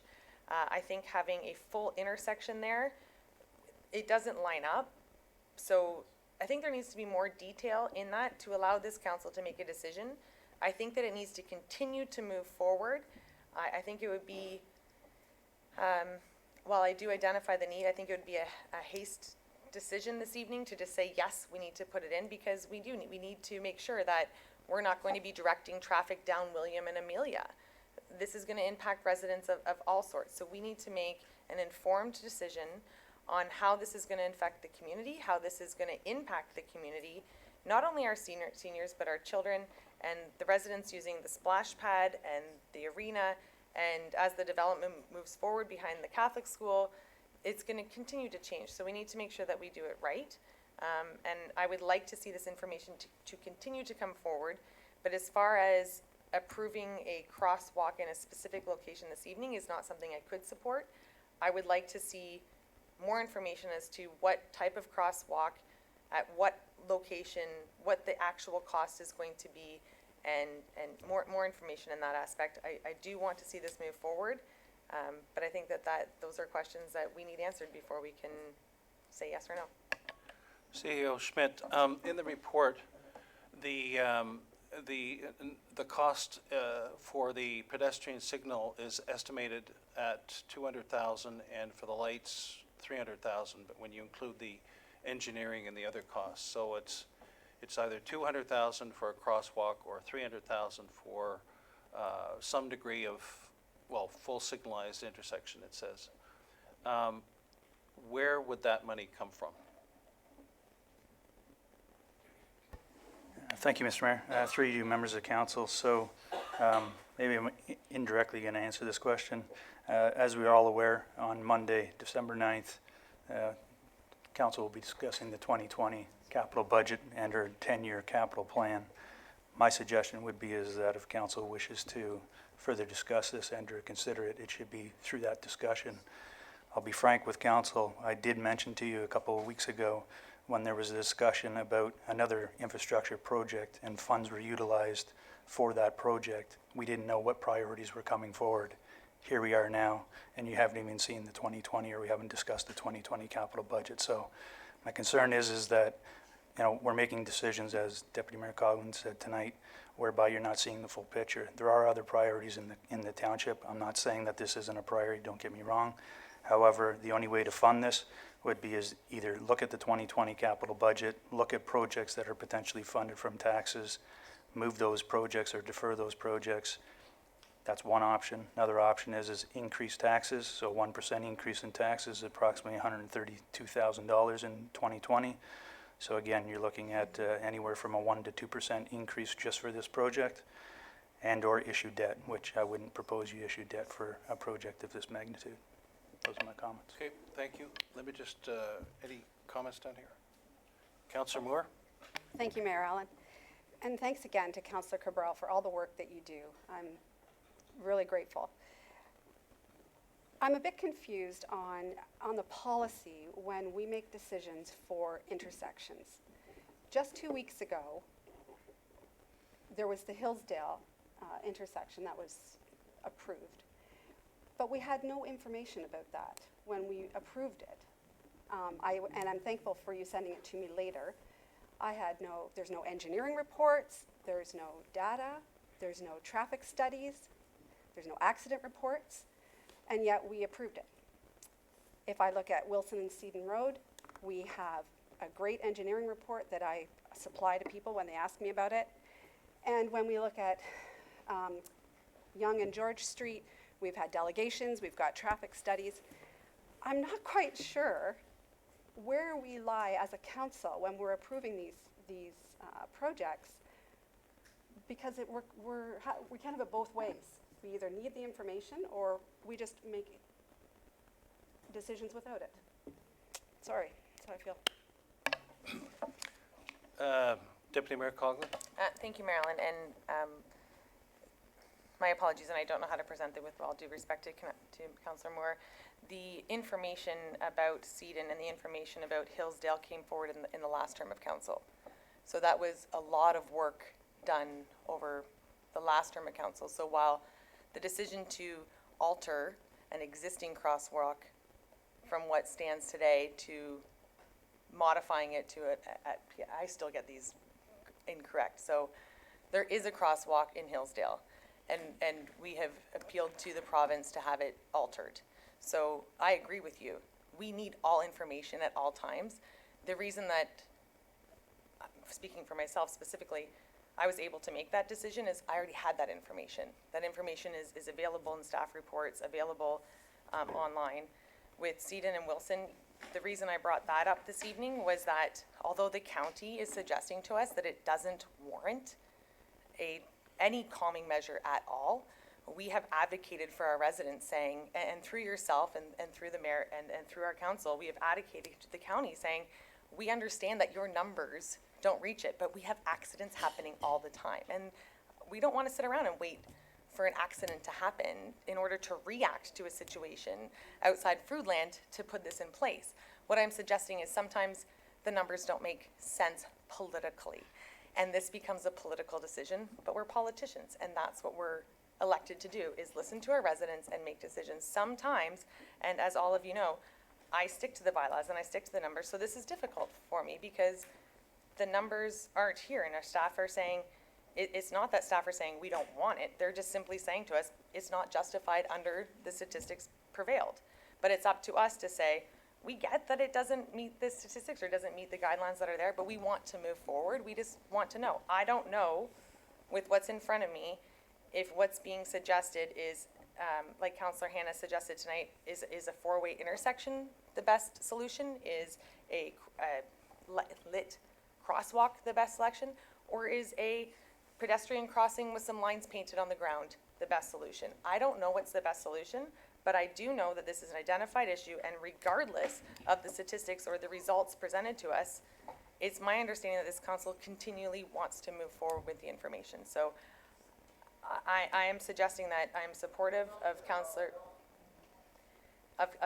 Cabral's initiative to move this forward, and I am cognizant of our CAO and our CFO's understanding that we've already spent the money that we may have, and this will be utilized. It may not come in 2020. It may be identified in our long-range capital plan, and it might have to happen next year, but we need to move forward and figure out how we can position this identified need to our residents and commit to making it happen.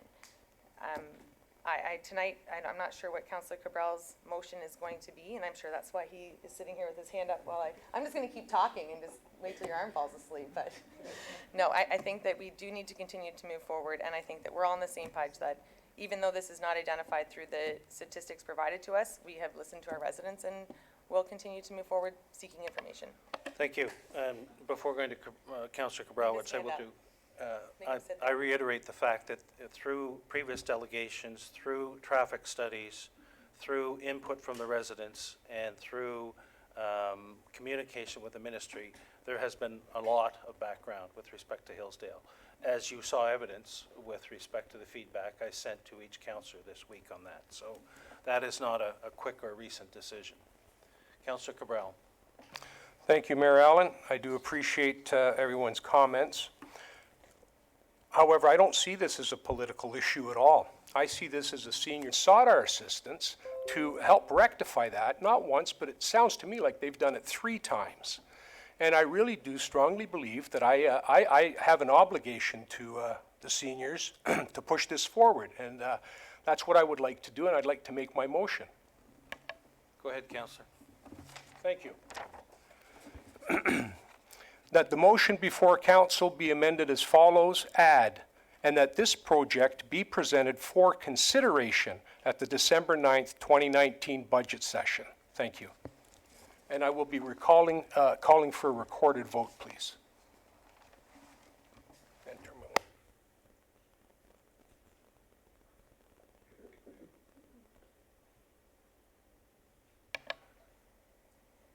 Deputy Mayor Collin. Thank you, Marilyn.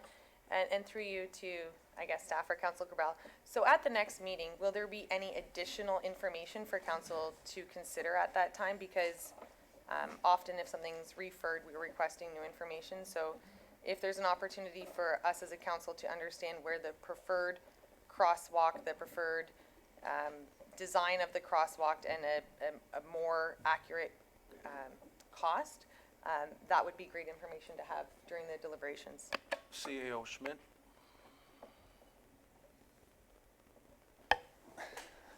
Thank you, Mr. Mayor. Through you to members of council. Obviously, the discussion that we've had this evening, staff are aware that this will likely be coming forward as part of the discussion for Monday. So I will seek some assistance from our Director of Public Works to see what other information we can provide in anticipation of Monday's discussion. Okay, we need a seconder to this motion, please. Point of order, Mayor Allen. I was asking to respond. I got the impression that the Deputy Mayor was directing that kind of towards me. I just wanted to I make think a she comment said- then. I think she said staff, so let's get a seconder first, and then we'll have further discussion.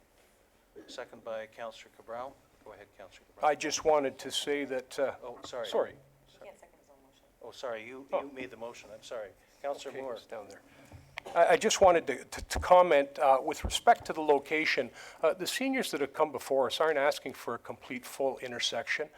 It's equipped for a full, complete intersection. What they're asking for is the lowest amount figure, which was a crossing location, a safe, secure crossing location that they can utilize to get across the street at that location. So that's what they're asking for. The fact that the intersection is set up for complete signalization, in my mind, would mean that there's an opportunity down the road to do that. I don't think it has to be done now in particular. Okay, Thank you. thank you. Any, Councillor Hannah? Thank you. I just feel obligated to support Councillor Moore's observation about Hillsdale. 9 years I've been sitting here, and I know we've discussed Hillsdale. I supported that motion last time it came up to get the traffic lights at Hillsdale. I was disappointed that the province put the cost of it back onto the taxpayers in Springwater, and the province should have been paying for a traffic light on a provincial highway. I don't believe there was ever a report suggesting that there should be traffic lights. The province did a study, and their response was that traffic lights were not warranted at that location. Obviously, there's disagreement to that. There will be concerns coming forward. I agree, and I've read the responses from residents that still want to have a crossing guard there.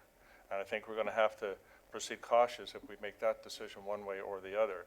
Again, I'm supporting Councillor Moore's observation because I did feel that we made a decision without an accurate staff report for the current need for traffic lights there. So I'm just suggesting that. My other comment was back to if there is existing conduit for traffic lights and we can put traffic lights at the same cost as whatever else is being planned, it would be a consideration. Okay, can we read the motion here? Okay, the motion is that, the motion before council, which is that the report items listed herein be received for information, Yonge Street North and George Street Crosswalk report, and add that, and that this project be presented for consideration at the December 9, 2019 budget, 220 budget session. Okay, a recorded vote was requested. A recorded vote was requested by Councillor Cabral. When I state your name, please state yes or no. Councillor Cabral? Yes. Councillor Hannah? Yes. Councillor Chapman? Yes. Councillor Moore? Yes. Councillor Ritchie? Yes. Deputy Mayor Coughlin? Yes. And Mayor Allen. Yes. That is carried. Councillor Cabral? Thank you, Mayor Allen. I just on the comment with respect to further information, I'll be quite frank with you. I would love to see the survey reports that were done and the recommendations from staff on all of the locations that we currently have, including the one at Belmont and Finley. I would love to see those because then we would know exactly what's gone on in the past, so. Well, I think they probably have looked for it, but, I mean, if it exists, you would have received it. So I think that the fact is that we didn't have sufficient record keeping back then is the sounds of what occurred. Okay. Then we're back to the original motion, or the complete motion that we're voting on, that the report items listed herein be received for information. Item 3, Yonge Street North and George Street Crosswalk report, and that this project be presented for consideration at the December 9, 2019 budget session. All those in favor? Carried. Okay, we pulling forward 11 sub 4, which is the preliminary development application PD 219-003, Elmvale Active Seniors Residents. Is there any, can I have a mover and seconder to get this on the table, please? Councillor Moore, Councillor Chapman. Any further discussions or comments with respect to this report? Okay, Councillor Hannah? Thank you, and through the chair, I guess, to our Director of Planning. I believe we all recognize the fact that we need seniors residents. I guess my only question is when you come back with a report, be looking for comments on the fact that we're going to be approving this would be expanding the settlement area, and there's been questions about whether we should be doing that in the past, and also we'll be violating our bylaw, if you like, where we're required to protect agricultural farmland. There has been things come forward in the past to this council and to our township where we denied things based on those concerns. So I'd be looking for that in the report. Okay, thank you. Any further questions, comments? Okay, all those in favor? Carried. What was the other item?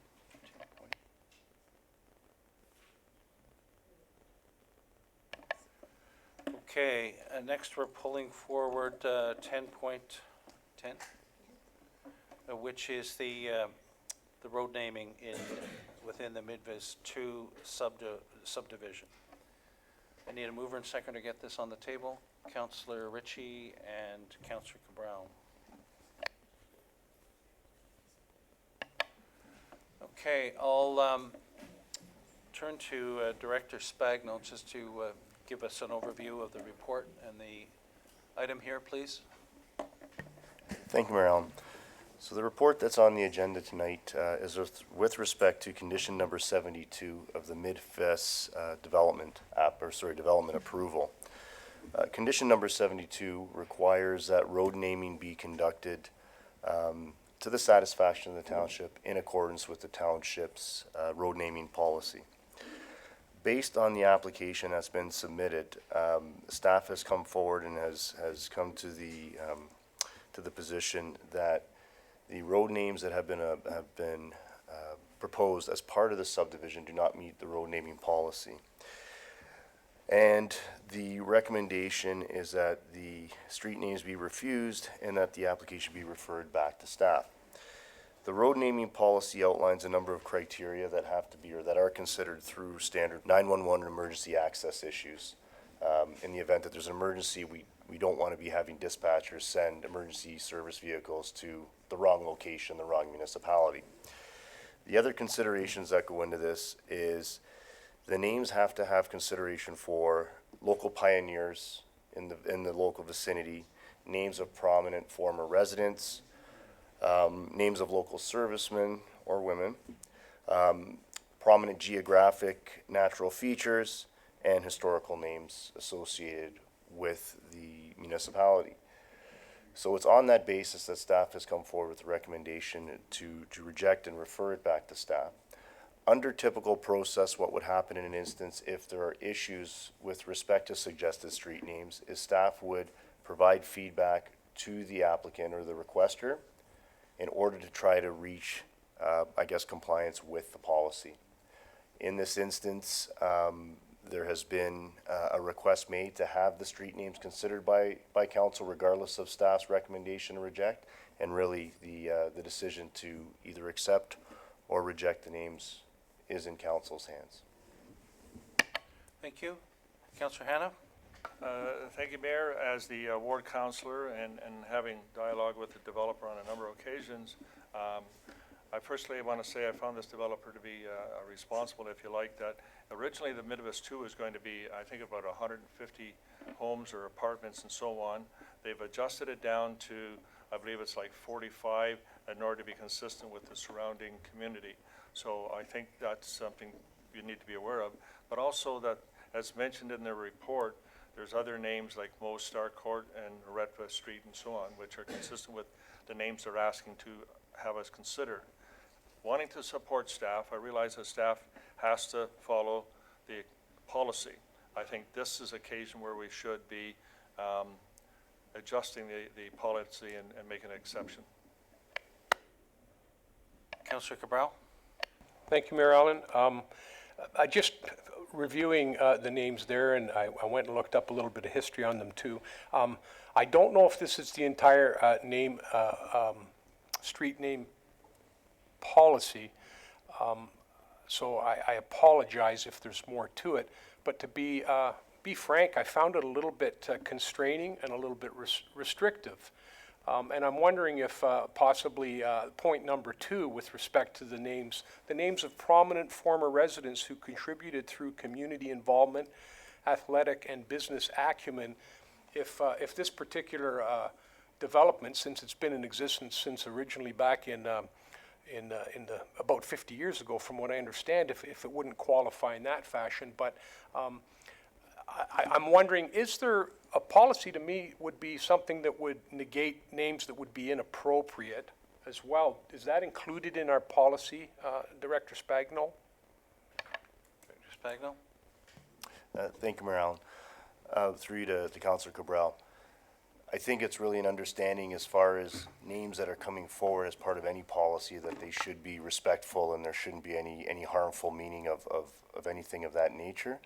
Whether or not it's specifically reflected in the policy, I'd have to take a quick look at it, but I know that for a fact when we deal with anything to do with signage and things of that nature, that is a key clause within a policy. So I would have to say the policy does not allow for anything that would be hurtful or harming to anybody. Follow on?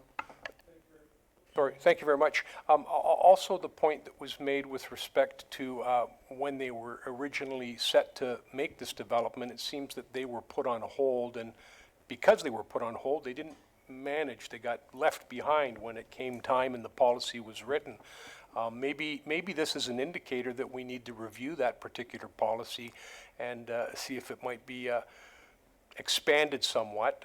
Local pioneer families in the immediate vicinity pretty well excludes the likes of me, and I've been here 32 years. And the chances of having a serviceman with my last name coming out of Floss would be relatively slim as well. Given where the originators from that first came to Floss when it was a township originally came from, that would typically be the types of names that we would find. So I just have maybe a little bit of an expansion here to the name policy might be in order, but I think I'd be prepared to support this particular exception. Director Spagnuol? Thank you, Mayor Allen. Through you to Councillor Cabral.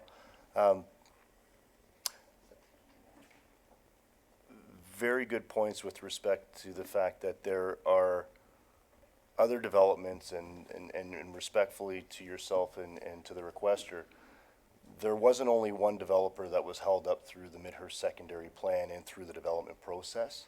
And what it does is it raises a good point from planning standpoint that the policy is really to maintain consistency across the board and to try to set a policy that everybody needs to follow. So I think from a standpoint of updating the policy, it's a good idea to take a closer look at it because we're going to have to apply this policy on a much larger scale when you take a look at the development that's moving forward. However, I think as far as the policy goes with respect to other developers in the area and whatnot, there were a number of other landowners in the area that were held up due to the Midhurst secondary plan and were held up as part of OMB and now LPAT appeals that need to be considered and need to go through the process. So from that perspective, I think the comment is welcome that it's probably time to take a closer look at the policy to refine it and update it to reflect the needs of the municipality to take a look at subdivisions moving forward. But I think the key here is that under the existing policy, staff has made a recommendation that it doesn't meet the policy, and on that basis, for consistency's sake, that's where staff is coming from, so. Thank you, Marilyn, and through you to Director Spagnuol.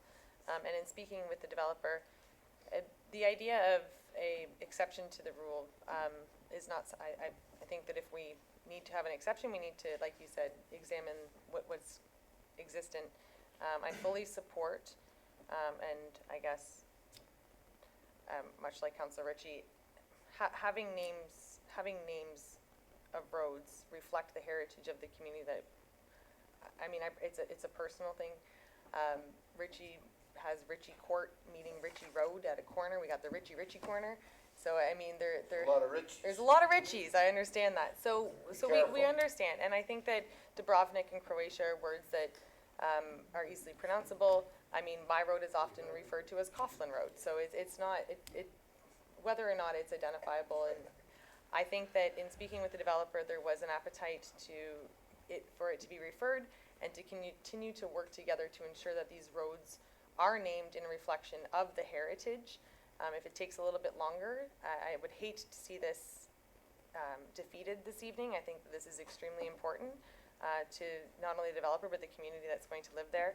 And if we can simply refer this, and if it needs to have an update of the policy as we move forward through the growth we're about to experience, I would support that. An exception, understanding the willingness of the developer, I don't feel that that's necessary. I think that we can come to an agreement on this. I think that we all have the same idea, the same outcome, just how we get there is going to be the question. So I would support a referral tonight and allow staff the opportunity to work with the developers to come up with a solution that either meets our bylaws or encourages a change to the existing bylaw that we have. Councillor Hannah? Thank you, Mayor, and I appreciate the deputy's comments. I don't think referring is going to change what the developer wants. I'd like to make a motion that we accept the request tonight from the developers. I realize staff are just following the policy, but in this case, I'd like to make a motion that we support the request from the developer. A seconder on that? Councillor Ritchie? Discussion? Councillor Cabal? Thank you, Mayor Allen. And I think I made the point, the Springwater Township complexion is certainly changing, and certainly cultural and ethnicity is becoming a little bit more prominent in Springwater Township, much more than it was even as short as 10 years ago. And when I look at the possible names we can use that would be considered surnames, local pioneer families and the servicemen would likely be their sons and daughters. When the Midhurst secondary plan comes online, we're going to run out of names real quick, is kind of what I saw when I read that policy. So just a comment there.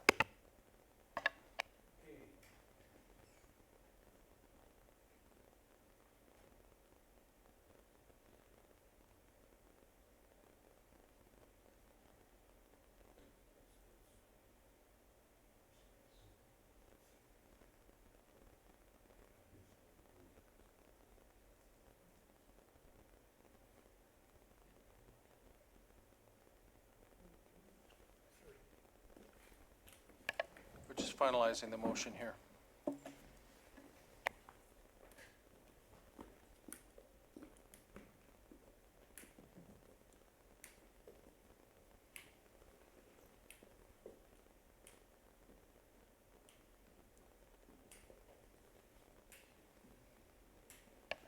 Question, Deputy Mayor? Thank you, Marilyn, and through you, I guess procedurally, if an amendment isn't supported and the recommendation does come forward that the proposed street names be refused and the application is referred back to staff, are those street names, once refused by this council, able to come back to staff? In that, can the conversation continue with staff if these 4 identified names are refused? Because I don't want to refuse them. I want them to come in. I don't want them to be in contravention of any bylaw that we have. I would like the negotiation to happen. So my concern is if I vote this evening to refuse these names, will they procedurally be able to come forward again, or is this a one-time opportunity? Well, subject to the clerk clarifying, I believe Councillor Hannah put forward an amendment that we're voting on now, and then if, depending on the results of that, then there'd be the possibility of putting forward another amendment to adjust the recommendation that otherwise was going to be coming forward. Deputy Mayor? Thank you. I would like the answer to that question. I would be able to support the amendment should these names not be able to come forward, because I want there to be more communication. Should I this evening refuse these names and then the developer is not able to come forward with them again because council has voted to refuse them, I won't do that. But so basically, not to confuse things, I want to know if I was to refuse these 4 names this evening, would they be able to be reconsidered by council at a later date through the referral back to staff? With an amendment. Okay, Clerk Chaperon. Thank you. So if the original motion as listed on the agenda stands, and council carries the motion to refuse the street names, then no, they wouldn't be able to be brought back forward unless staff have new information that they could provide to council regarding the request. But that's why I said, depending on what happens in this motion, there could be an amendment to this motion to not have them refused, but incorporated as part of the referral. Deputy Mayor? Sorry, and just for clarification, I would rather see these 4 names permitted than refused, because to me, Croatian and Dubrovnik are names that are easily pronounceable and are indicative to that. I would just rather this initiated a process which allows us to reevaluate the policies that we have, but if that's not going to happen, I would rather see this move forward, because to me, these names, in my opinion, as Councillor Cabral and Councillor Hannan have said, are not offensive. They are supporting the heritage of the original founding members. So it's just difficult, because it's like when we have a non-proclamation bylaw or a sign bylaw, you want to support the bylaws and you don't want to continue to do one-offs, but if not supporting it prevents Croatia Avenue from ever coming to fruition, I have a problem with the recommendation.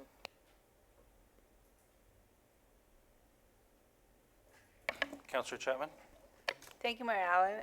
Just a question or a comment against with Deputy Mayor Coughlin.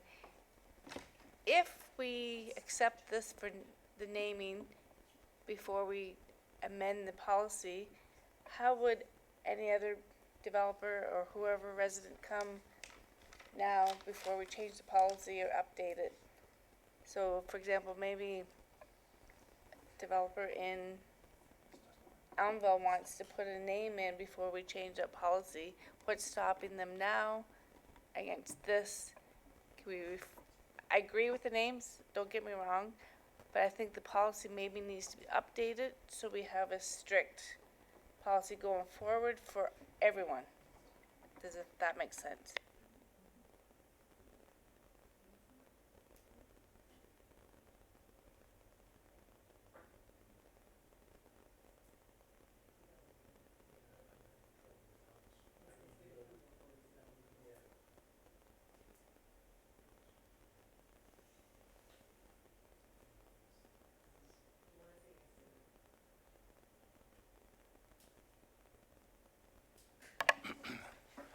What we're talking about here is council referring it back to staff for a review of the policy, basically, such that these names would not be excluded from potentially being considered with the review of the policy.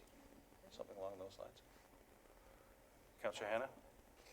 My motion is just simple tonight. I would like council to vote whether or not the developers' requested names can be approved tonight. I think going back and changing the policy is something we can do in the future. That shouldn't be a discussion that takes place tonight. The developer's here, they've made a request. If policy says that the names don't apply with the policy, but all policies are written and to be applied with common sense. And in this case, I think common sense would be to be consistent with the names that already exist in the area and approve the names tonight as requested.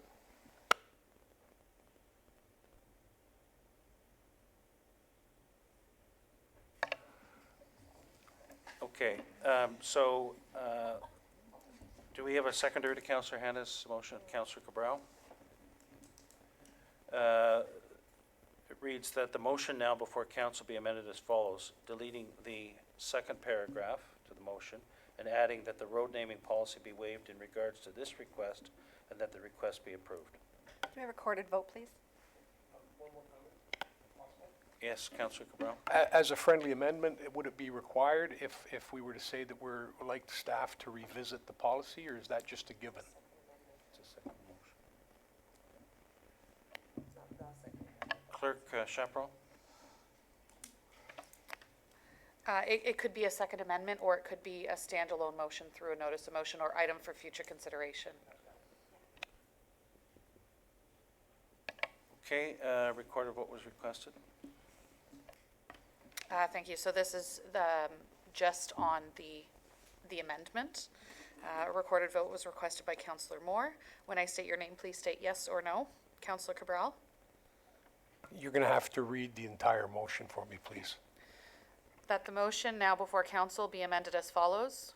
Delete the second paragraph of the original motion and add that the road naming policy be waived in regards to this request and that the request be approved. Yes. Councillor Hanna? Yes. Councillor Chapman? Yes. Councillor Moore? Yes? Councillor Ritchie? Yes. Deputy Mayor Coughlin? Yes? And Mayor Allen. No. That motion is carried.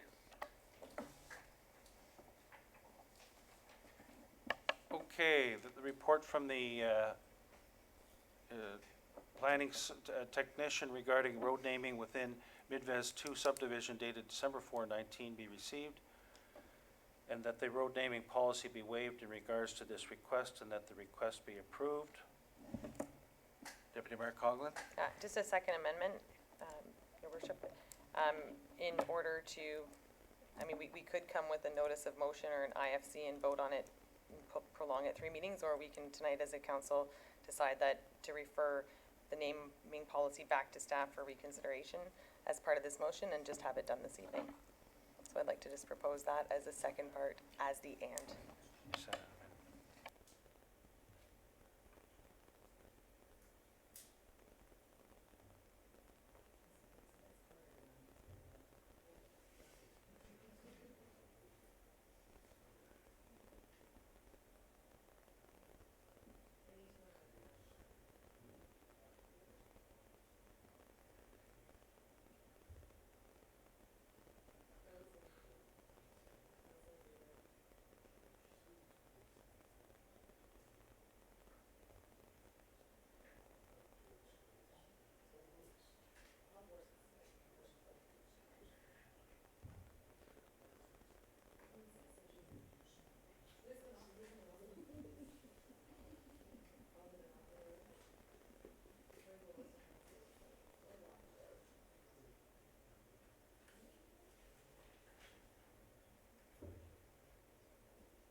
Okay, the continuation of the motion is that the motion now before council be amended as follows. Add a third paragraph that staff be directed to review the road naming policy and report back to council. Seconder, Councillor Chapman.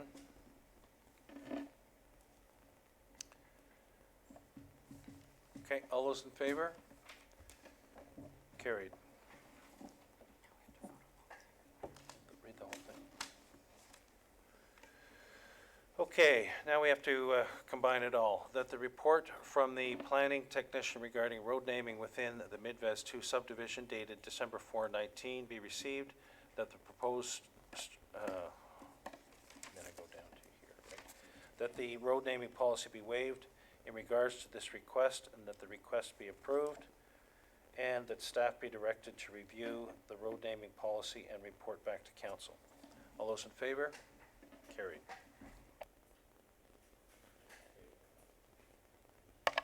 All right, so we're moving to It's approved. It was long drawn out, but yes, it's approved. minutes. Okay, mover and seconder to deal with minutes of council, please. Councillor Cabral, Deputy Mayor Coughlin, that the minutes of council listed herein be approved as presented. Any questions, discussion? All those in favor? Carried.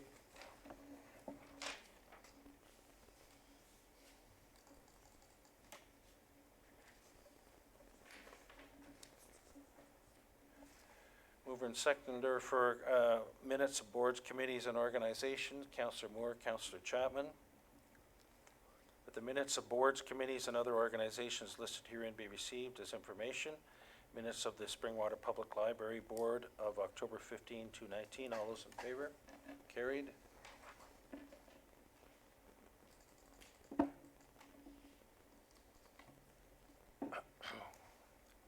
Mover and seconder for correspondence and information, Councillor Cabral and Councillor Chapman. That the correspondence and information items listed herein be received as information. Letter from Simcoe Muskoka District Health Unit, MVCA Board meeting highlights, letter from Nottawasaga Valley Source Protection Authority. All those in favor? Carried. Action reports. Item 10.1, which consists of 10.2 through to 10.10. We've dealt with 10.10. Any questions about these items? Councillor Hannah? 10.2, I would like a bit of an explanation. I have some questions. Okay. Anything else? Okay, 10.2, Councillor Hannah? I would just like an explanation of how this benefits council and how it affects transparency with the public and not being able to see these reports on the agenda. Clerk Chaparral? Thank you.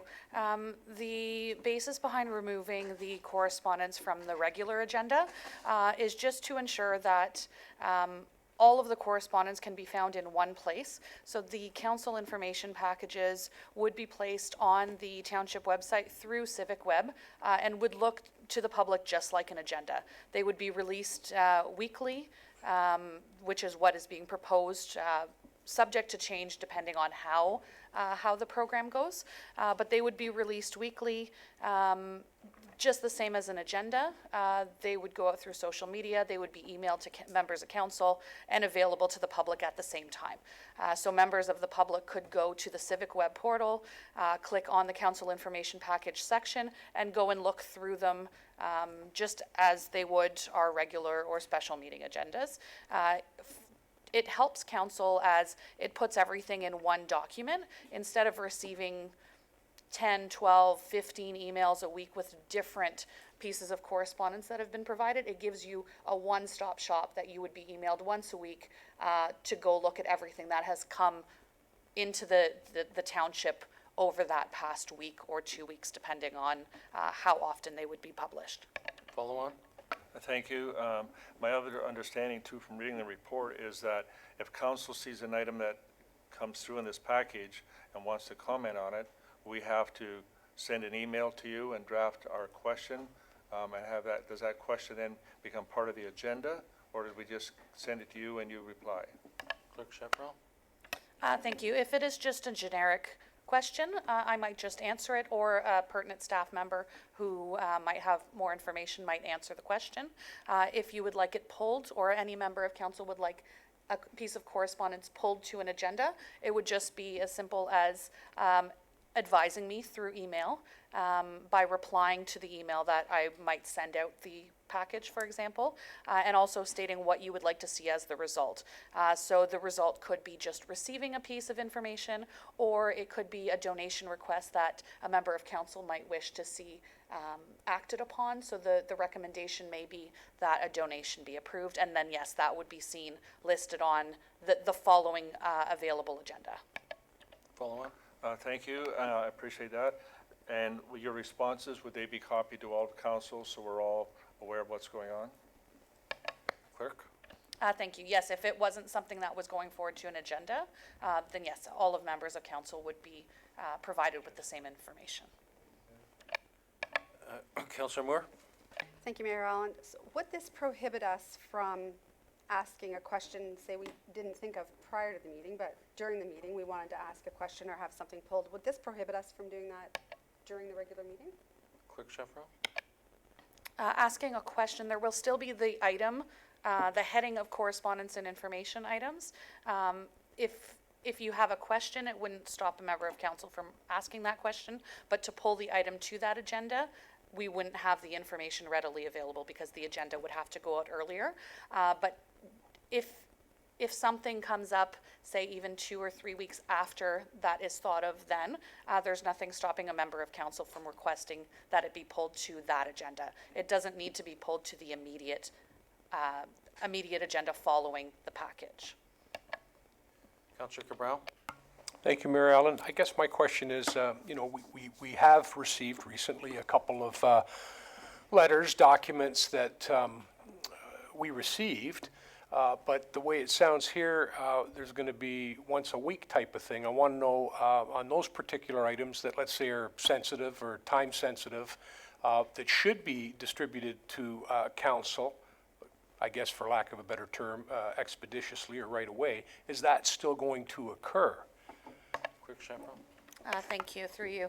Yes, that would still occur, and the item would still be placed on that following council information package so that the public would be made aware of that same information. Okay. Do we have a mover and a seconder for these items, please? Deputy Mayor Coughlin, Councillor Chapman. That action reports items 10.2 through 10 be received, and that the recommendations contained therein be approved as presented. 10.2 Council Information Package. 10.3 Joint Accessibility Advisory Committee, revised terms of reference. 10.4 Naming of Park, Cameron Estates Subdivision. 10.5 2/1939 PW Supply and Delivery of Clear Diesel, Colored Diesel, Gasoline and Lubricants from 2/19 to 2/24. 10.6 Phelpston Road Mutual Drainage Agreement. 10.7 a Municipal Modernization Program Funding. 10.8 Elmville Village Phase 1. 10.9 Elmville Village Phase 2 Red Line Revision, with the exception of item 10.10 to be dealt with separately. All those in favor? Carried.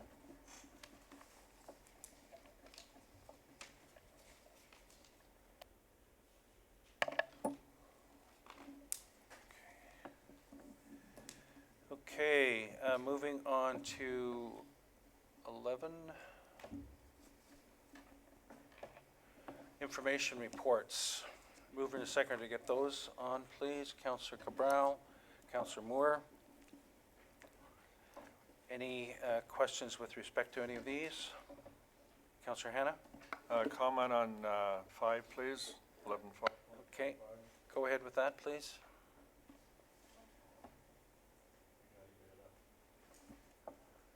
Any other items while he's looking for that? Okay, go ahead, Councillor.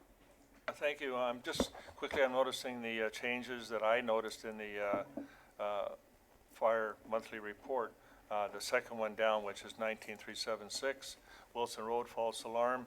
In the past, the response time and the time on the scene, and when it's a false alarm, is 28 minutes and 56 seconds. My question would be that kind of skews the counting in my mind when it's a false alarm, and yet the fire service is there for 20 minutes, 58 seconds. But the other things I do like in this report, when there's an item that's not found, they don't score it as a time it took to respond. The time when it's not found is to see that no longer exists in these reports. Okay. Councillor Cabral? Thank you, Mayor Allen, through to Deputy Chief French. With respect to the false alarms, do we monitor those to see if they are consistently coming from the same location? And if we do, I haven't reviewed every single bylaw that Springwater Township has yet, but I am working on it. Do we have a bylaw with reference to, so many alarms, something happens? Thanks. Deputy Chief? Thank you, Mr. Mayor, through to you, to Councillor Cabral. Yes, we do have a fees bylaw.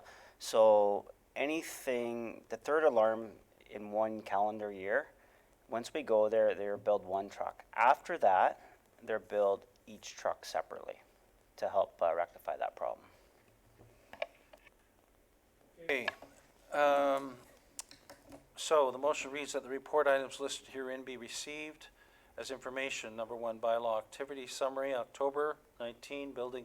Number 2, building permit activity summary, October 2019. Number 3 and 4 are accepted and dealt with below. Number 5, fire department monthly report, October 2019, with the exception of items 3 and 4, which were dealt with separately. All those in favor? Carried.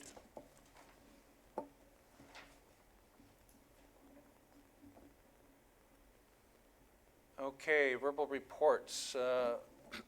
Director Spagnell, official plan update and economic development, please. Thank you, Mayor Allen.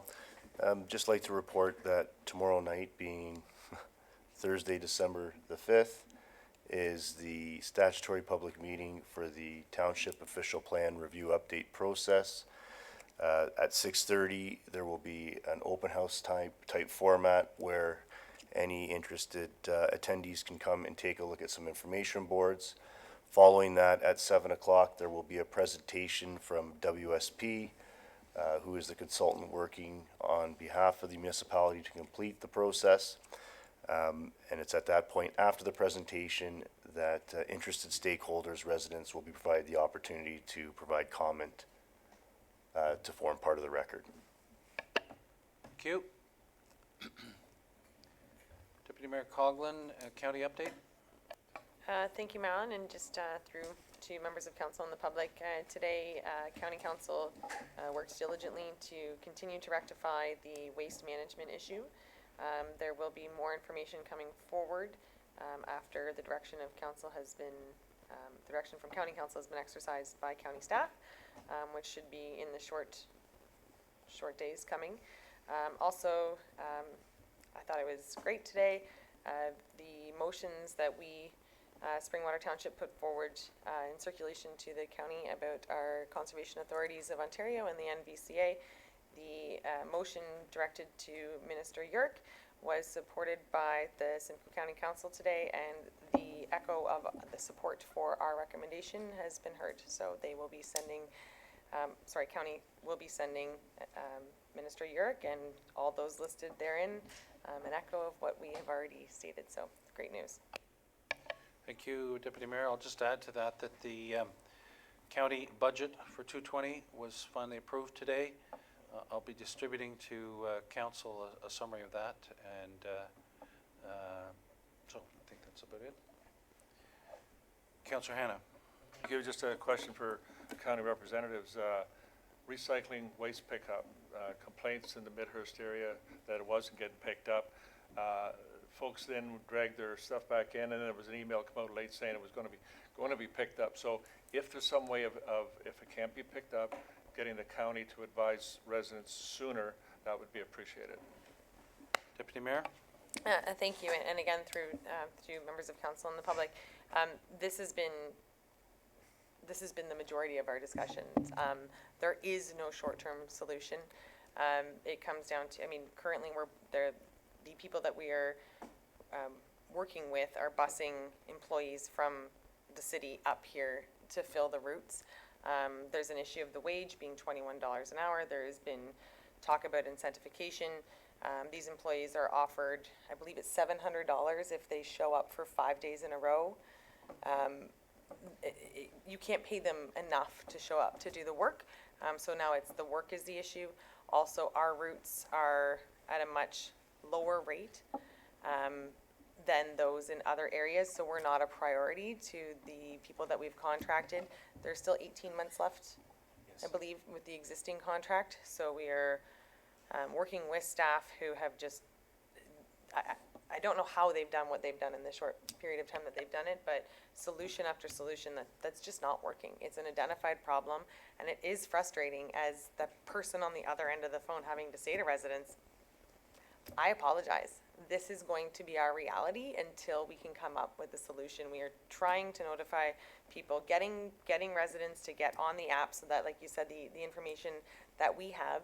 But if in the morning it's clocked out that one route, which is 900 stops, is going to be fulfilled, and that person halfway through that route decides it's really cold out and doesn't fulfill it, there's no longer that communication to our residents, and it pushes us back. So unfortunately, this needs to be a long-term solution with an interim mediation, and you're right, it is absolutely difficult having to say to residents, we are all experiencing the same. It doesn't matter if you live in Innisfil or Tay, there are missed routes, there are missed re-pickups, and the discussion of moving to the electronic carts, which would alleviate they feel that it may attract more people to that employment if there's no slinging of the garbage bags or picking up the recycling bins, if it's literally just driving a truck. But then there's the nuisance of, do residents want to have 3 extremely large bins on their property, and can they afford that? And can we afford to buy that, purchase that for everybody? So there's a lot of discussion on how to resolve this problem. But again, just asking residents to bear with us, and we do apologize. We've offered a service. We said we were going to provide a level of service, and we're simply not. And it's not with no fault of anyone. It's just, it is what it is. So I do apologize to the residents, and we'll continue to work on it. I would just add to that, and Deputy Mayor Cogley referred to it, the app, the Simcoe County app, if they do get onto it, and not everybody will be able to do that, then they basically directly communicate with you. An update, you get much more current updates, and I know it's we're limping. We're really trying to rectify this problem, but it's a multi-million-dollar problem. We're as Deputy Mayor Colgan said, there's an interim solution that we explored today, and we're getting more information back. We're trying to negotiate a contract to get an interim solution, and then a long-range revision to the strategy for waste management that's being looked at, and we realize that it's speed is of the essence here, but it's a long-range impact and many tens of millions of dollars. Councillor Hanna? Thank you, and I appreciate what the situation, what the problems are. My question was more to letting the residents know in a timely fashion, and if they're on the app and they're still not getting the information until they've brought their garbage back in, that's irritating them. However, I appreciate your explanation, and it would be nice if we could put something in the link just to let people know what the problem is and how it's trying to be managed. Okay, thank you for those comments. Okay, municipal updates. Councillor Chapman? Thank you, Mayor Allen. I have a few. This Saturday at the Minisink Central School, they have a holiday market, December 7th from 9 to 12. They have a lot of great vendors. Also Saturday in Ant Mills is their tree lighting from 5:30 to 7:30. And on Sunday, December 8th, Ant Mills has their Santa Claus parade, started at 1 p.m. And then also Minisink postponed their tree lighting because of the weather last Sunday, and theirs have moved to this Sunday, December 8th, and time has changed just an hour from 5:30 to 7:30. Thank you. Councillor Cabral?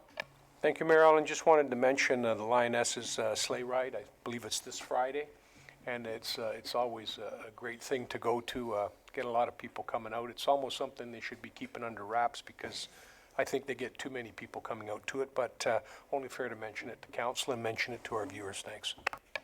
Councillor Hanna? Thank you.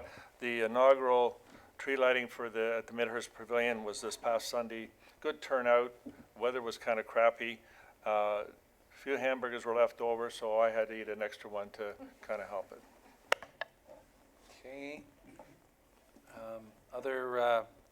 Other tree lightings going on. Hillsdale's having one this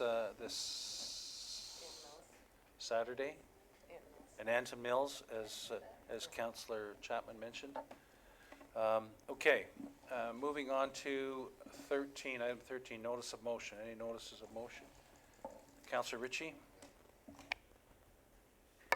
Mayor Allen, just a brief explanation. The other night when we were talking about the Swaley drain, I went back and I gave a lot of thought to that, and there's another municipal drain in my ward that I'm going to be bringing a motion forward very, very shortly at the next meeting or the one after that to deal with it. But municipal drains are a very lifeblood in our municipality. There's between, and the Director of Public Works can correct me, I think there's 21 or 22 municipal drains in our municipality, and farmers rely on this to make sure their outlets are working, to make sure their fields are dry so they can get the crops in.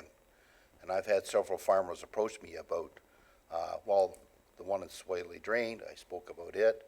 The one in my ward, but they're all over. And so and I can speak further to that when we, next council meeting, but it goes like this. Be it resolved that the Director of Public Works and the Superintendent of Municipal Drains bring to council an assessment of all the municipal drains in Springwater Township, along with a brief history and maps of each municipal drain in the township on or before June 30th. And I'm giving that lots of time, June 30th. That's all of 6 months in order to map them, take a look at them. Some of these drains are coming up, and I think we've got to do an assessment, take a look at them, and have staff bring back to us a report and see what we need to do, incorporate that into our budget, and get some of these things fixed, get the water flowing. Where does it stand with the municipal act or with the Drainage Act? Can we just go in and clean them out? These are all questions we need to address. And furthermore, Mayor Allen, I think as just a learning piece of information for all of council to understand how important these municipal drains are, and I welcome the new councillors and all of council that these are very, very important. And I'd like that information. I'm giving them 6 months to bring this back and let us review that and see what needs to be fixed, and we can incorporate that into our budget. So that's what I'll be talking about. Okay, thank you, Councillor. Any other notices of motion? Okay, moving on to items for future consideration. Any items for future consideration?